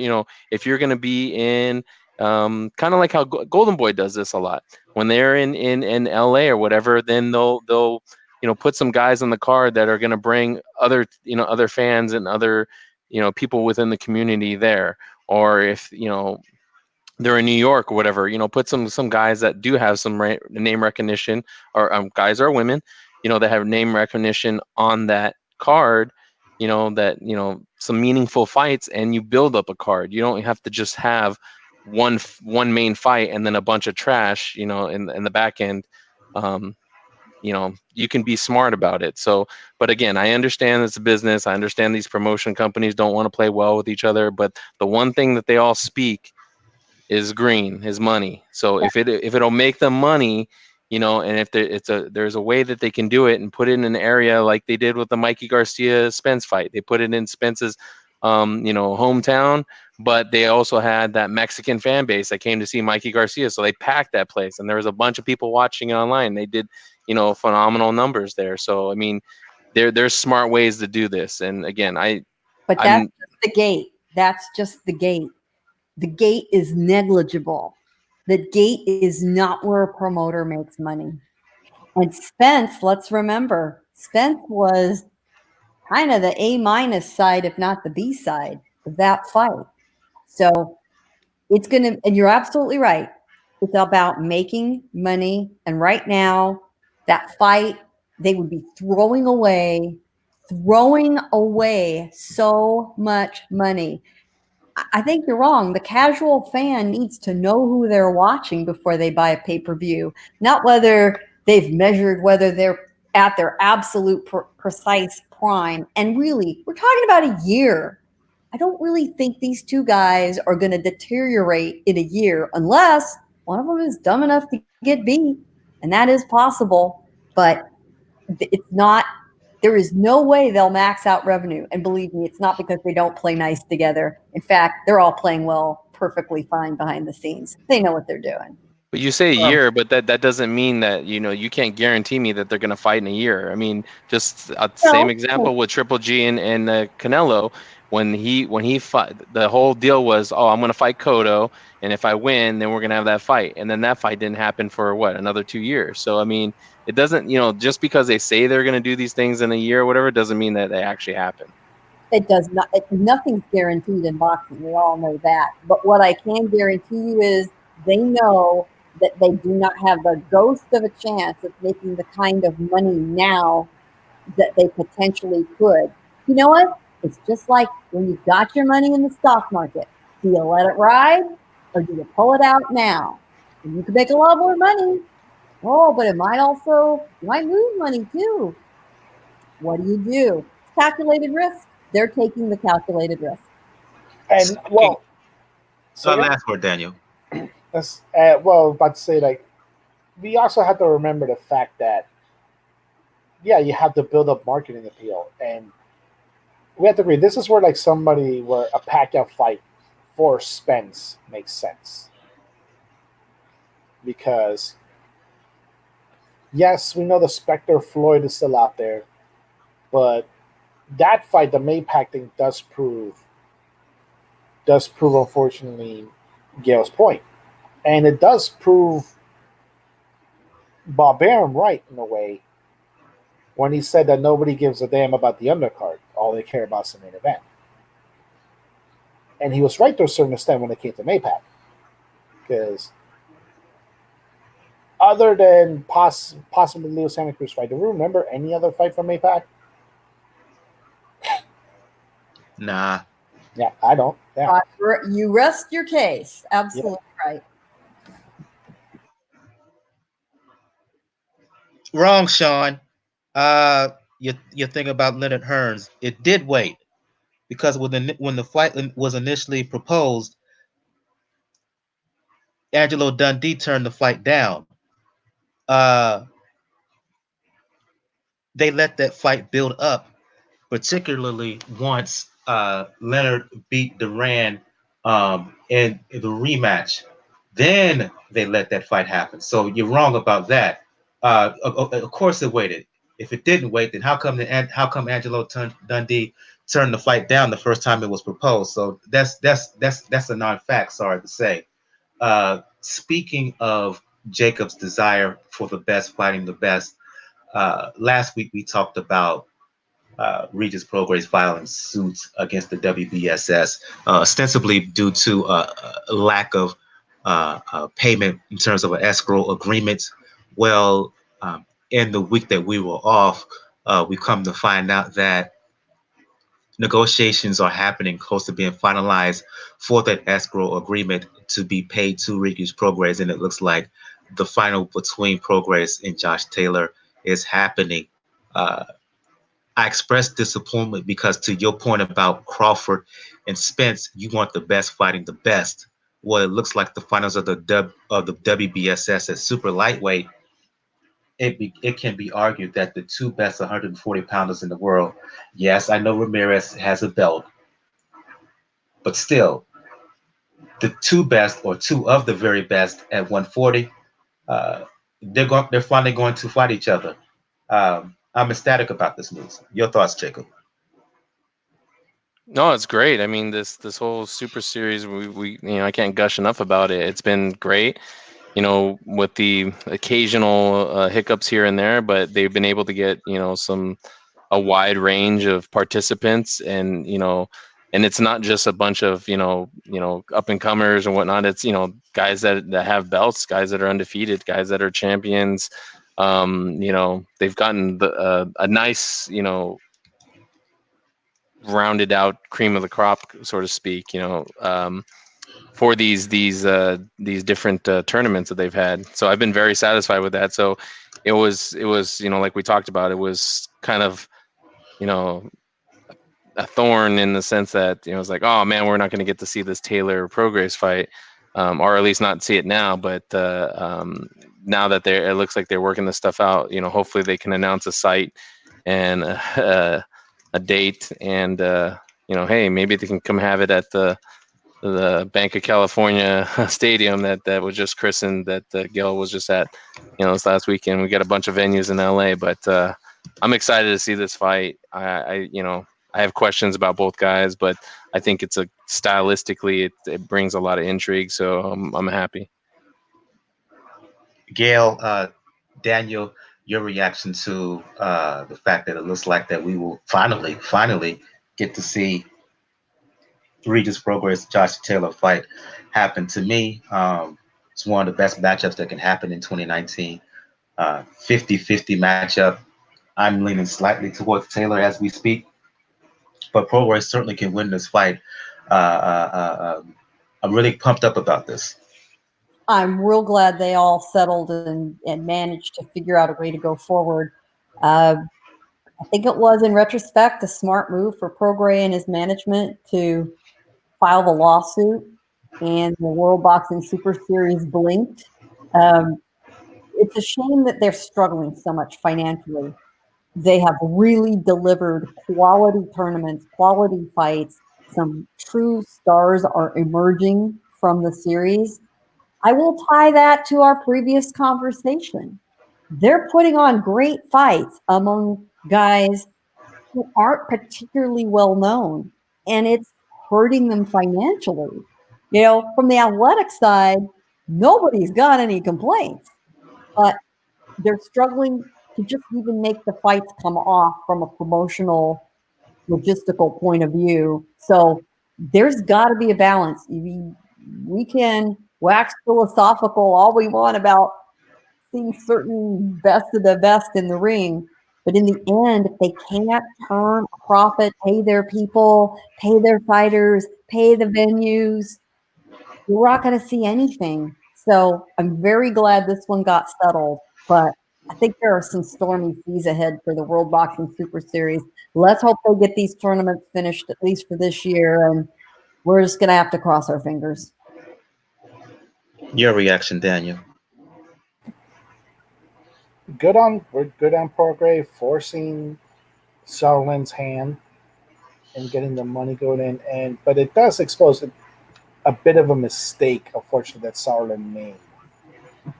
And when they started the World Boxing Super Series, if you have, granted, I understand why they did it, considering the divisions that they started with. I understand it. But it hurt them this year because you went from a tournament in two divisions where the majority of the best fighters are from one area, Europe or Central Asia.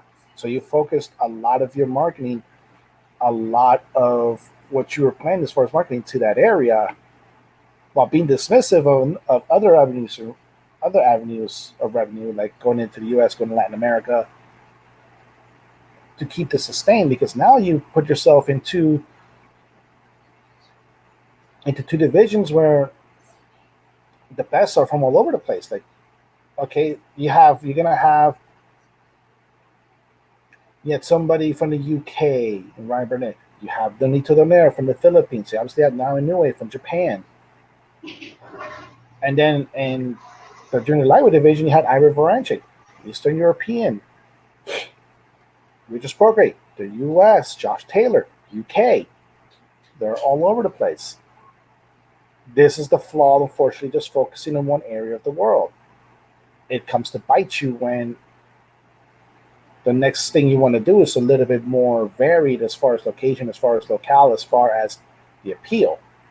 Now, we also know, I think we discussed this last week, a bit of some of the logistics that the World Boxing Supers has to go through, particularly like the ring design, the set design. It does limit the venues that they can go to.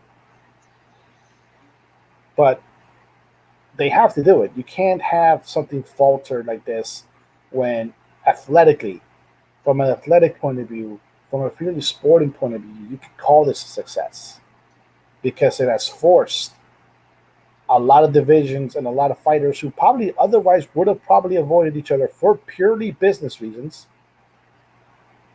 to step in the ring together. Because can you honestly tell me that it would out of World Boxing Super Series that Ivor Voranchik would have fought Josh Taylor on his own? No, he wouldn't have. Exactly. Or the same situation. Would have out of World Boxing Super Series, we would have seen Nonito Donaire go back down to bantamweight and fight a Ryan Burnett. No, we wouldn't have seen it. This tournament is good for the sport. The problem is, though, is the group Sauerland has to make nice. He has to get a lot more people involved. And ultimately, he has to make sure that some changes are made to make sure that next year that we don't have any issues with the tournament.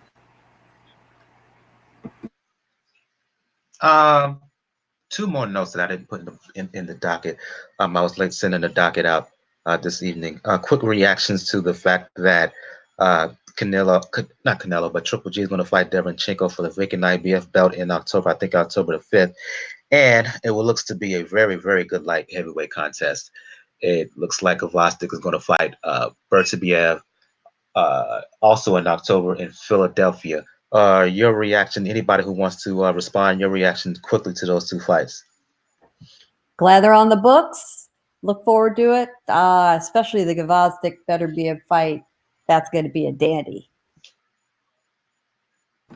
I completely agree. Yeah, Vostok versus Petrova. That's gonna be fun, especially considering the fight we're gonna talk about in the preview. Because I'm pretty sure the winner of that fight is gonna keep an eye on this one. As far as Triple G and Derevchenko, okay, you kind of did it a year and a half, a little too late, but at least it's happening. Yeah, and the fact that the backdrop of Beterbiev and Kovalev in particular happening in Philadelphia, a fight of that potential for excitement, it's fitting that it's going to happen in an old school fight town like Philadelphia. Your thoughts, Jacob, on these two fights? Yeah, I mean, I agree with the panel. I'm more excited about the Beterbiev versus Derevchenko. I think that's gonna be an interesting fight. That's gonna be a little bit of a banger there. I'm happy that Triple G is fighting Derevchenko, but in a way, I mean, I feel like Triple G. We'll have to see like how he looks, with his new training and whatnot. But like I don't like him fighting those guys that aren't really that are not at the top of the division. I want to see him fight better competition, and especially since he's on the back half of his career, or at least I think so. I'd like to see some guys with some merit.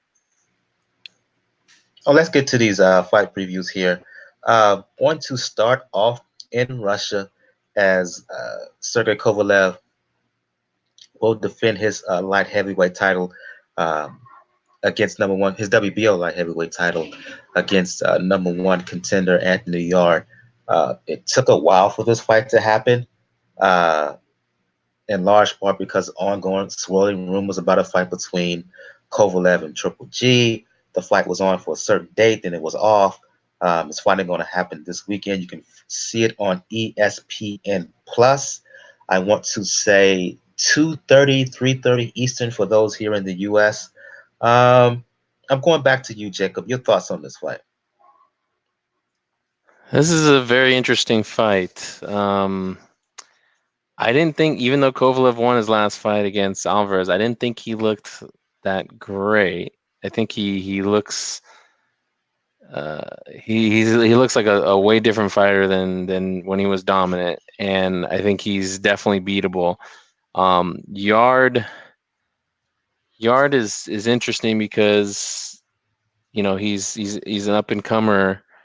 I don't think that he's really had top competition. So this is of course a step up, and I know he's 18-0 and whatnot, but it's going to be interesting. I think this will be a second fight outside of the UK. But I got to go with the experience here with Kovalev.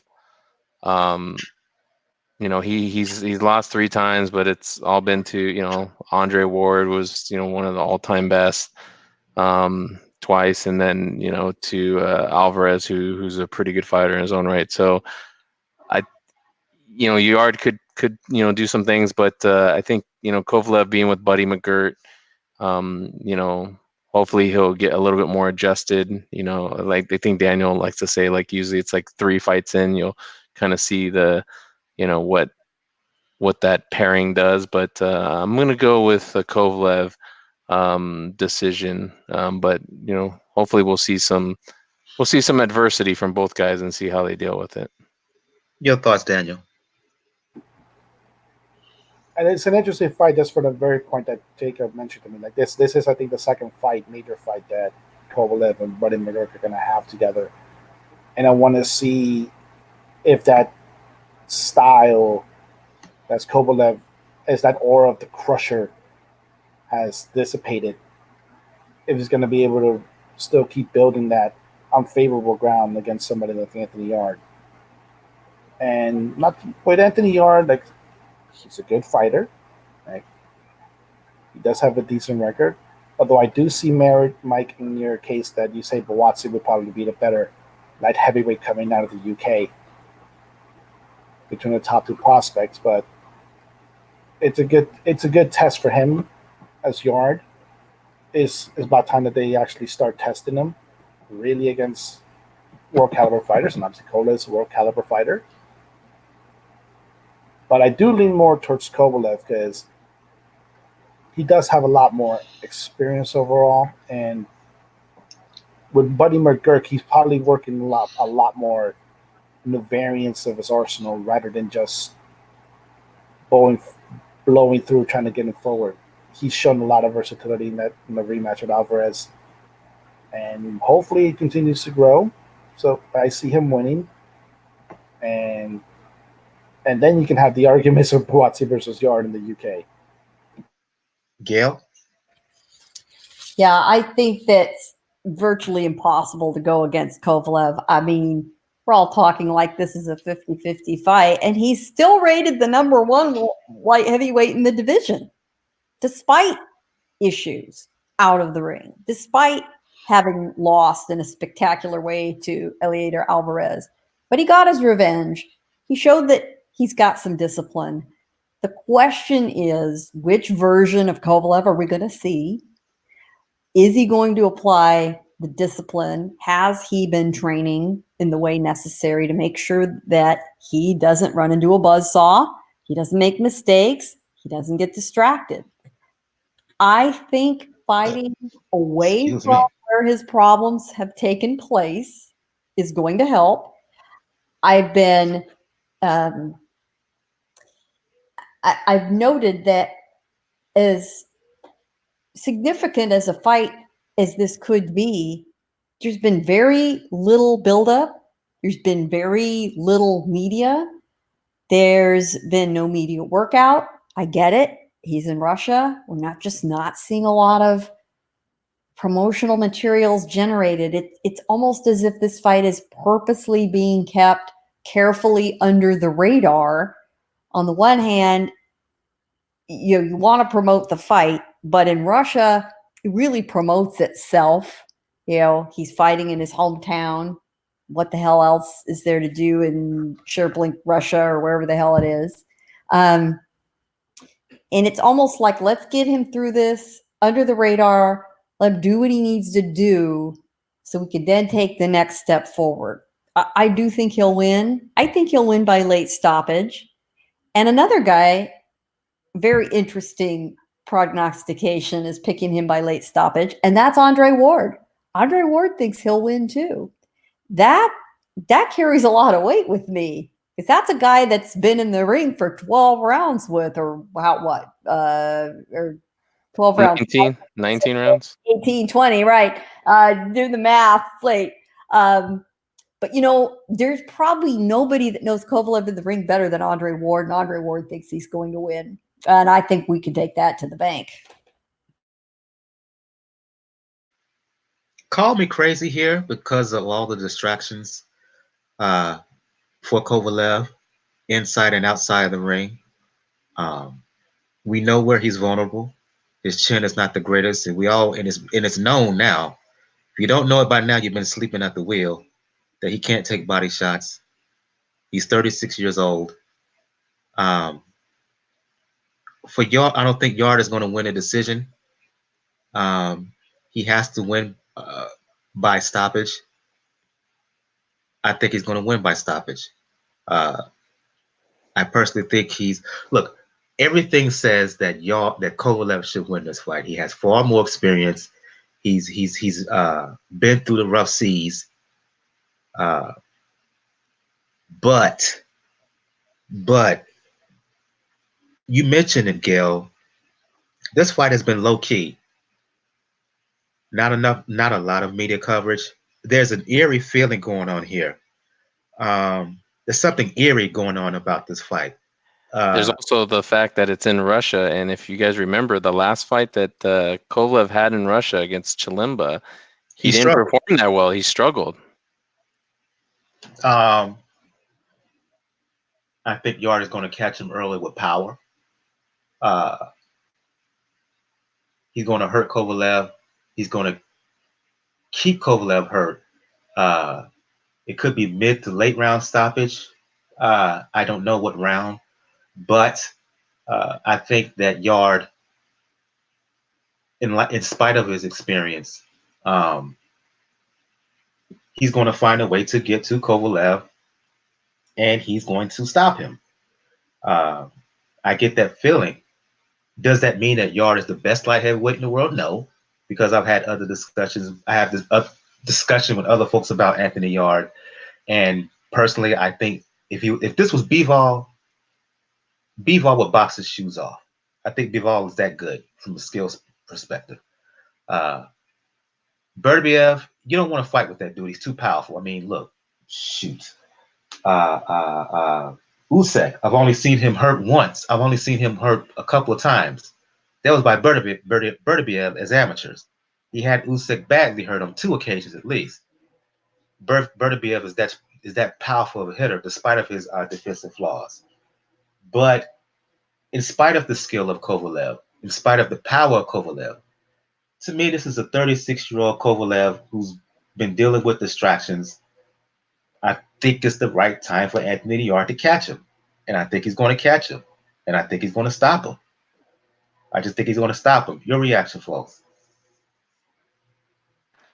I think, I mean, you have as much of a boxing mind as anybody on the panel, and you have your reasons. And I can't. I'm not going to call you crazy, because you're picking Yarde. I mean, there's a bunch of different things that you named that could play factors in this fight. Because and Gel even said it, we don't know which Kovalev is going to show up. We don't know what his mental aspect is with all these things happening in the background.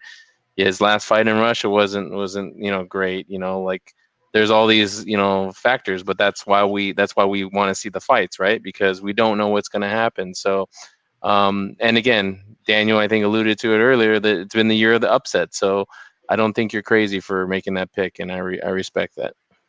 Yeah, it has been the year of the upset, but I think we do need to bear in mind if Yarde won, it would be an upset. Absolutely possible, though. Yeah, it is within the realm of possibility. I just don't not see it right now for the moment, unless Kovalev is completely enamored by a lot of what's happening at the outside. Going to some comments in the chat here. Sean, he thinks that Kovalev will win and get the Canelo pay-per-view fight. But he also said at the next comment, he said that could hurt his focus to talk about the Canelo fight. Lisa says that she thinks that Yarde is prepared for Ward.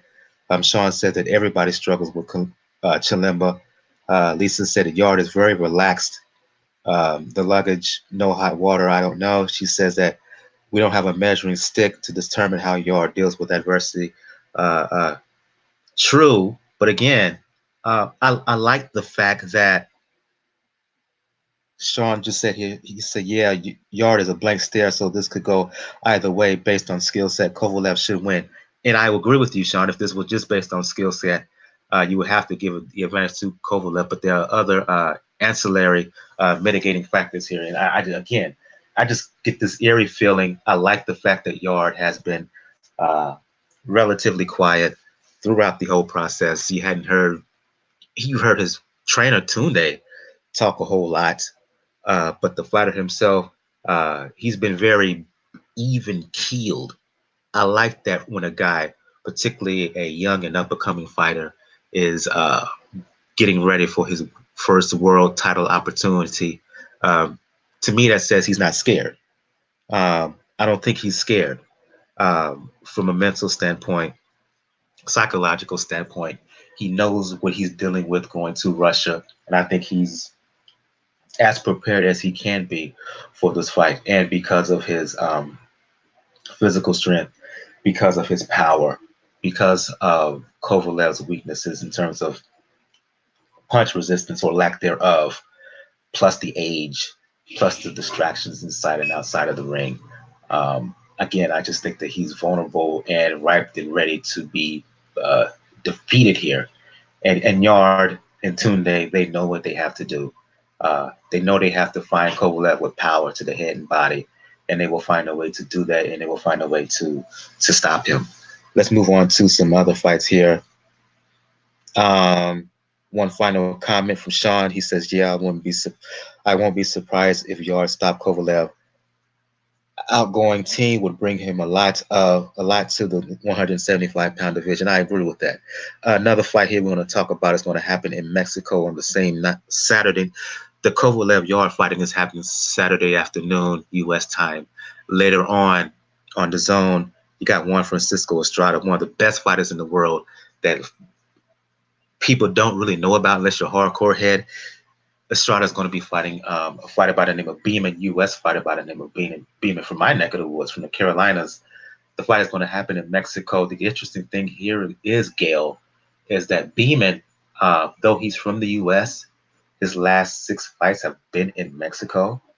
So he's not going to be awed by the moment. He's used to fighting in Mexico.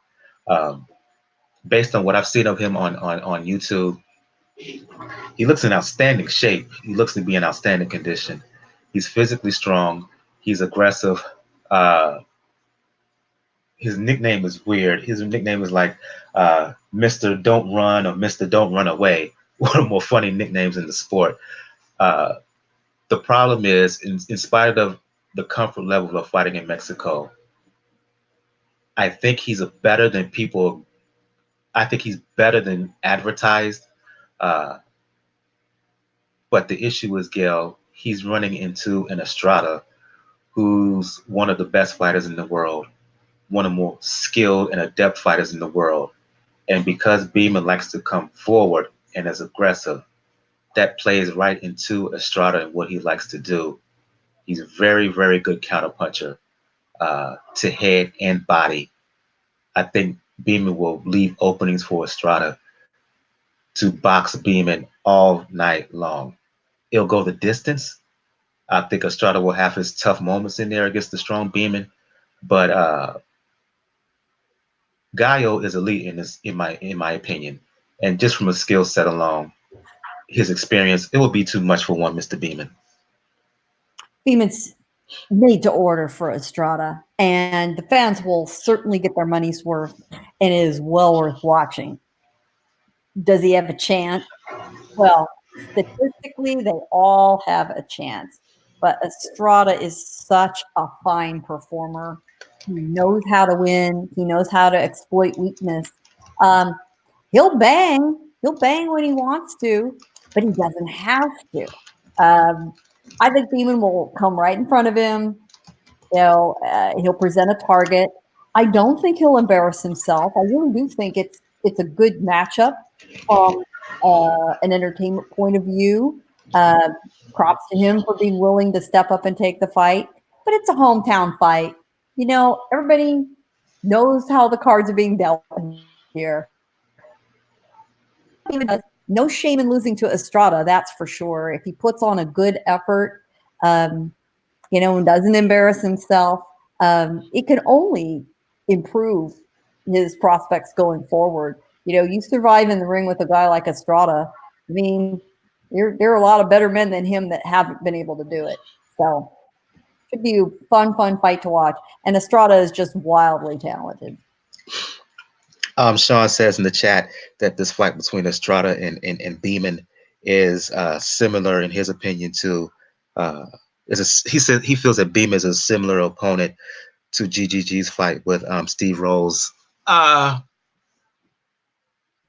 don't know. I would say, Sean, that based on what I've seen of Beamon, he's a better fighter than Steve Rolls. Higher skill set, stronger physically. Well, relative stronger fighter. Just overall, in my opinion, is better. In terms of your comments about what could be up for Estrada, we will talk about that next week should Gallo win. So stay tuned for that. Continue on, Gil. I've said my piece, and I will say, however, we're comparing Beamon to Steve Rolls. The bar is set pretty low there. I'm just saying. Oh, be able to Yeah, the role.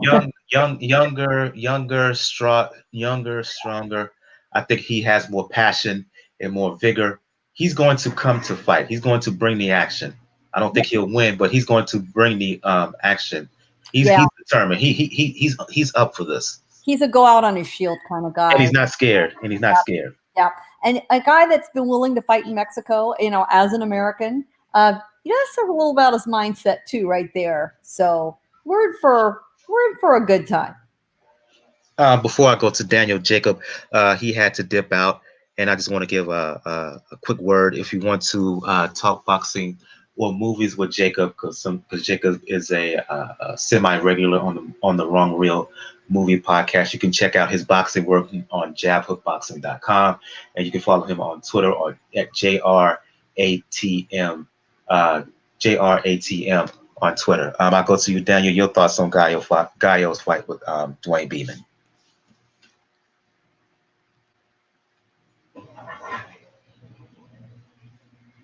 Are you there, Daniel? I don't. Yeah, I'm here. Okay. Now, it's going to be a very, very interesting fight going into it. I do agree with everybody's sentiments, but it's going to be a fun while it lasts. While it lasts, keyword.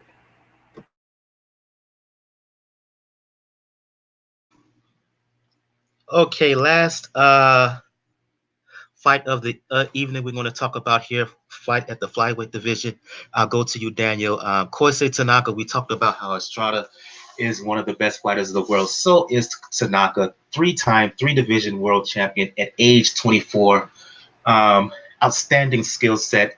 There's not a weak aspect to his game. Well, if there is a weak aspect, is that sometimes he sits in the pocket and fights when he doesn't have to fight. But from a certain skill standpoint, he has all the punches. He can throw from a variety of angles. Sean, he's in the chat. He can certainly attest to the ability of one Kosei Tanaka. He's talked about him on numerous occasions on his platform, I believe. He Tanaka is fighting a guy by the name of Jonathan Gonzalez, number one contender, mandatory defense for Tanaka. If you're going to judge Gonzalez based on his fight with Giovanni Segura 5-6 years ago when they were both at 108 pounds, Segura stopped Gonzalez early in that fight. You would be sadly mistaken because Gonzalez is much improved since that fight. Gonzalez much shorter than Tanaka, but he's a guy who can fight coming forward. He can fight moving backwards. He's hurt. I've seen him showing power to the head and body. That's still, Daniel, I'm still going with Tanaka. He's the naturally bigger guy. He's the naturally stronger guy. And as much as Gonzalez has improved, he has been stopped twice. To me, that says his chin is a bit questionable. And because of that, and because of the skill set of Tanaka, I will give him the edge. Your thoughts? Yeah, it's not a hard thought for me to take. Tanaka's he has too much of a skill set. Even with Gonzalez, with the way he's improved over this past few years, is a good test. It's a good testament to see if somebody like him you can handle somebody like Tanaka and take them to deep waters. But I know I said this the year does it, but this is a fight where I just can't see Tanaka losing right now.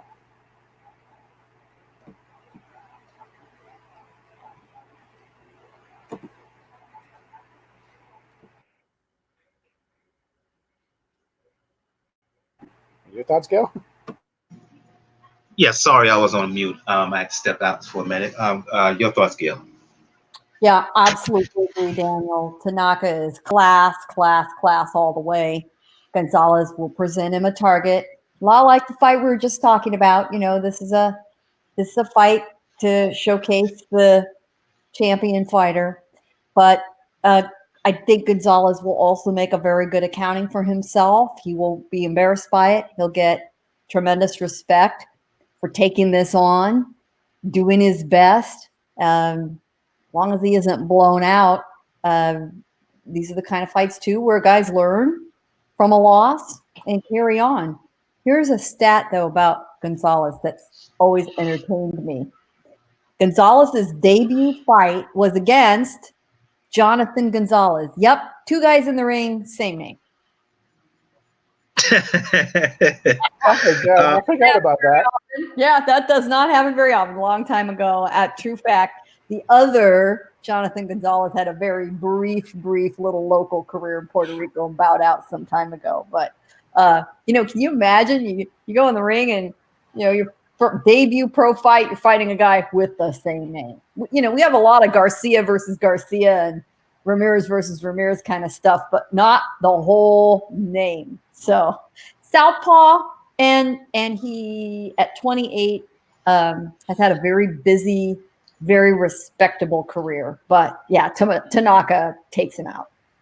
And this is an interesting card. Philip Hergovich, promising heavyweight. He's going to fight on the undercard of this Estrada on Estrada Beamon.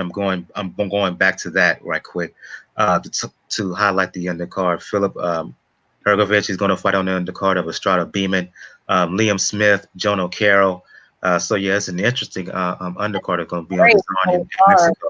Yeah, Ergovich is a rising star in the heavyweight division to be watched. I think he might prove to be the sleeper of the division down the road. Mm-hmm. Yeah. This is going to be an interesting card, but it's a good card to fill out. That like I said, this is the type of card. Like, you have a good prospect in the division that is really heating up right now in heavyweight. You have somebody that's serviceable in Liam Smith. I know, like, probably his best days are behind him, but he's still a serviceable fighter. And then you have one of the pound-for-pound best in the main event, who's already eyeing, and we have to remember, who's already eyeing the unification fight. Hey, and if anything, hold on. You don't go into too much detail. I got an article coming up on Three Kings Boxing about that, and plus I want to talk more about it next week. Should Estrada win? All right, mouth shut. So I think we're going to shut the show down. Well, no. One more story, Gail. One more interesting story that you was telling me about in before we went on air. It's regarding one Tyson Fury. At the beginning of the show, I talked about the Vaca and the fact that because I didn't see video of him in the lead up to his loss to Navarrete, that made him suspect to me. I say the same thing about Tyson Fury's September 14th opponent, Otto Walden. Well, apparently video footage has popped up on him, and just relay here in public the story that you told me in private about one Otto Walden, particularly Teddy Atlas, his thoughts on one Otto Walden. Hat tip to Teddy Atlas, who, if you like boxing podcasts, does have a boxing podcast called The Fight with Teddy Atlas. The Fight with Teddy Atlas. And you want to go back a week or two in his podcast lineup, and Teddy talks about Otto Wallin, wanting to go find video on him. And what, to me, frankly, had been long forgotten is that Teddy once trained the Swedish Olympic boxing team way back in the day. So he's not a complete stranger to the nature of Scandinavian professional. How did that happen? How did that happen? Swedish boxing team? He told the story. It was a custom Otto thing. I forget what the hell the deal was. They made him an offer. Anyway, so he did it. He kind of laughed about his experience. But so he's somewhat acquainted. So he pulled tape, found tape of Otto Wallin, some grand knockout victory. And he said, you watch it at regular speed in real time. Yeah, looks pretty good.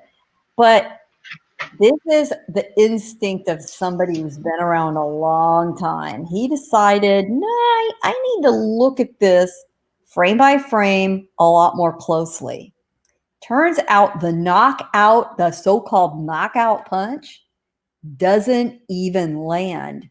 The opponent took a dive. What?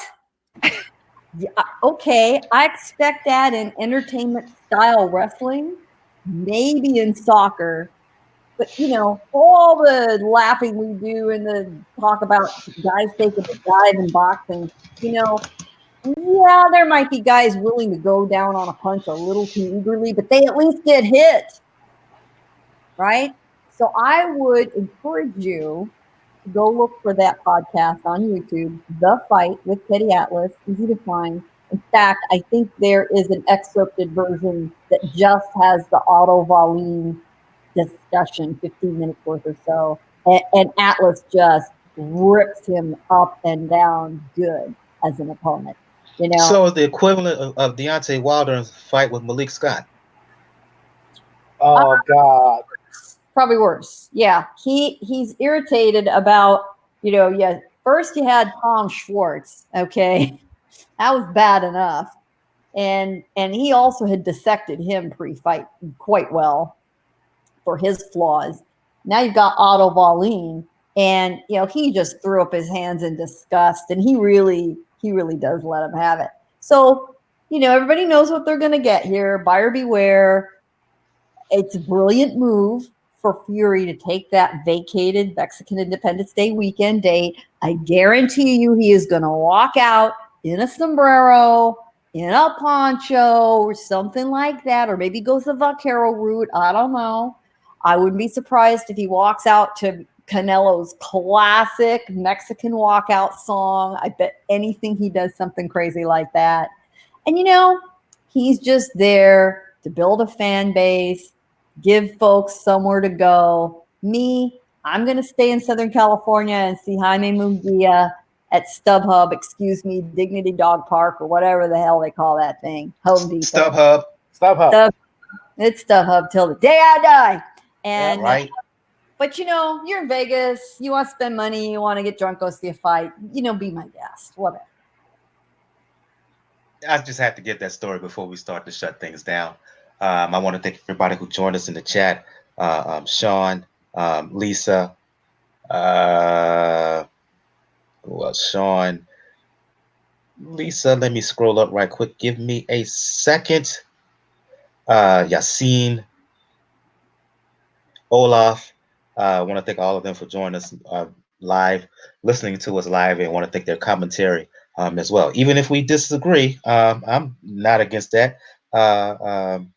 The game of competitive banter, I'm down for it. Even if we disagree, we don't have to be all outright disagreeable. So I want to thank everybody for joining us in the live YouTube chat. I want to thank Jacob for joining us earlier. On the next episode, we will do a recap of Gallo's Estrada's fight with Beamon, Sergey Kovalev's fight with Yarde, Kosei Tanaka, and Jonathan Gonzalez. We would also preview a lot of boxing that's going to happen on the date of the 31st. But before I discuss those, what we're going to preview on the 31st, I want to go around the panel here. First with Gail from Communities Digital News, for those who want to talk the sweet science. For those who want to talk media, because you do teach media, for those who want to talk small business advice, and hopefully, fingers crossed, she will be down with the Let's Build Together challenge that's taking place this month. Am I all hyped up? The fitness challenge that I'm doing this month. And if you're interested, you can hit me up on Twitter. I'll give my Twitter handle later, or leave a message on Pound for Pound Boxing Report blog page. Gail from Communities News, Digital News. For those who want to talk to sweet science and anything else, let the folks know where they can find you. Quality training, folks. Hey, it's not too late to get fit for the summer, right? You can find me at Communities Digital News, COM, COMM, Digi, DIGI News, comdiginews.com. Please, if you see me ringside, come up and say hi. And I will, on this Saturday night, be at a minor card we didn't talk about in San Diego, being produced and presented by promoter Roy Jones Jr. And it's just fun to be at the fights with Roy. Hey, try to score an interview for us. Try to score an interview for us. Sit down. I'll do that. I'll do my best. Daniel from the Inscriber, who I can hopefully, fingers crossed, also get him to join the fitness challenge that's happening this month. We're going to do a series of fitness challenges throughout the year. For those who want to talk this, for those who want to talk the sweet science, for those who want to talk the NBA, especially when it comes to the Miami Heat, I believe training camp starts for the NBA next month. I think training camp starts for various teams. Let the folks know where they can find you. Yes, training camp starts, and the main reason why people are hyping up about the training camp starting is because Team USA has been decimated in a way because of the training camps when it comes to the World Games coming up. But you can join me on Twitter, Ruckus99. Me and the folks from Pro Boxing News have been taking a little bit of a hiatus. Both me, Joe, and Francis have been incredibly busy, unfortunately, this past month. We haven't been able to get together, but hopefully we're going to be able to get together after Labor Day, talk about especially the month coming into these fights. And you're going to have to give me one VA barbecue. Like, you have to give me one VA barbecue that I have to go to Saturday. But after Saturday 3 o'clock, I should be good. I should be good to go, so long as my friend doesn't try to get things crazy. I'll give you that, and just as a subtle point there to entice you, one of the programs within what I do, it does give you a couple of days where if you want to have a cheat meal, treat meal, you're entitled. If you want to pleasure yourself in that regard, it gives you that option. Just a little enticing. I'm just saying, Daniel. I'm just saying one of the programs. So you ain't got. So you don't have to worry about that in the future. If you want to talk boxing with me, if you want to talk music or fitness, and Daniel's know I am all the way into music. That new Little Brother album, if you get your hands on it, get it. I'm just saying, get it. That's all I'm going to say. As well as that new Raphael Sadiq that drops in a couple days. You can follow me on Twitter. You know what it is, Brother JR at Brother JR76. If you want to find out all things regarding Pound for Pound Boxing Report, once again, p4pboxingreport.wordpress.com. That's the link. Check the right of the blog page, top right of the blog page to find links to find us throughout social media, where to find us on all platforms that carry RSS feeds, where to find the donation link. Donations are welcome. I don't care what it is. $1, $5, $10, or whatever you can spare if you have loose change laying around. Let donation be the best nation. We got a PayPal and a Cash Me account, and also links to the my fitness page. I am a health and fitness coach for Beachbody.com. So you can check all that information is on the blog page. As I said, on the next episode, we will recap the fights that's happening this weekend, particularly on the 24th. Kovalev, Yarde, Estrada, Beamon, Tanaka, Gonzalez, and we will do a preview of the fights that's happening on the 31st. On the 31st, Lomachenko, Vasil Lomachenko, he's going to be fighting in London, going to fight Luke Campbell. You can catch that fight on ESPN Plus on the undercard of that. Huey Fury is going to fight Alexander Povetkin. Also, Charlie Edwards is going to defend his flyweight title against Julio Cesar Martinez. Mandatory defense against Martinez. I would say, Sean, since you follow the lower weights, keep an eye on that fight between Edwards and Martinez. That's going to be a good one, in my opinion. Also, Joshua Buatsi, in my opinion, one of the best prospects in the world, regardless of weight. He's going to fight on that undercard as well. Miroslav Lara, he's going to fight on the 31st as well in Minneapolis. That fight is going to be on Fox. For those who don't know, Caleb Truax was going to fight Peter Quillen on that Lara Alvarez undercard, but Truax had to pull out due to a pulled Achilles tendon. So unfortunate news for him. So we will talk about all those fights happening on the 31st. Once again, I want to give a shout out to everybody who joined us live on the YouTube chat. Lisa, Sean, Olaf, Yassine. I want to thank Jacob for joining us earlier in the show. I want to thank Gil and Daniel as well. I'm your host, Michael. This has been episode 263 of the Pound for Pound Boxing Report, where we discuss all things boxing. Everyone have a good evening. Good night. Good night, folks.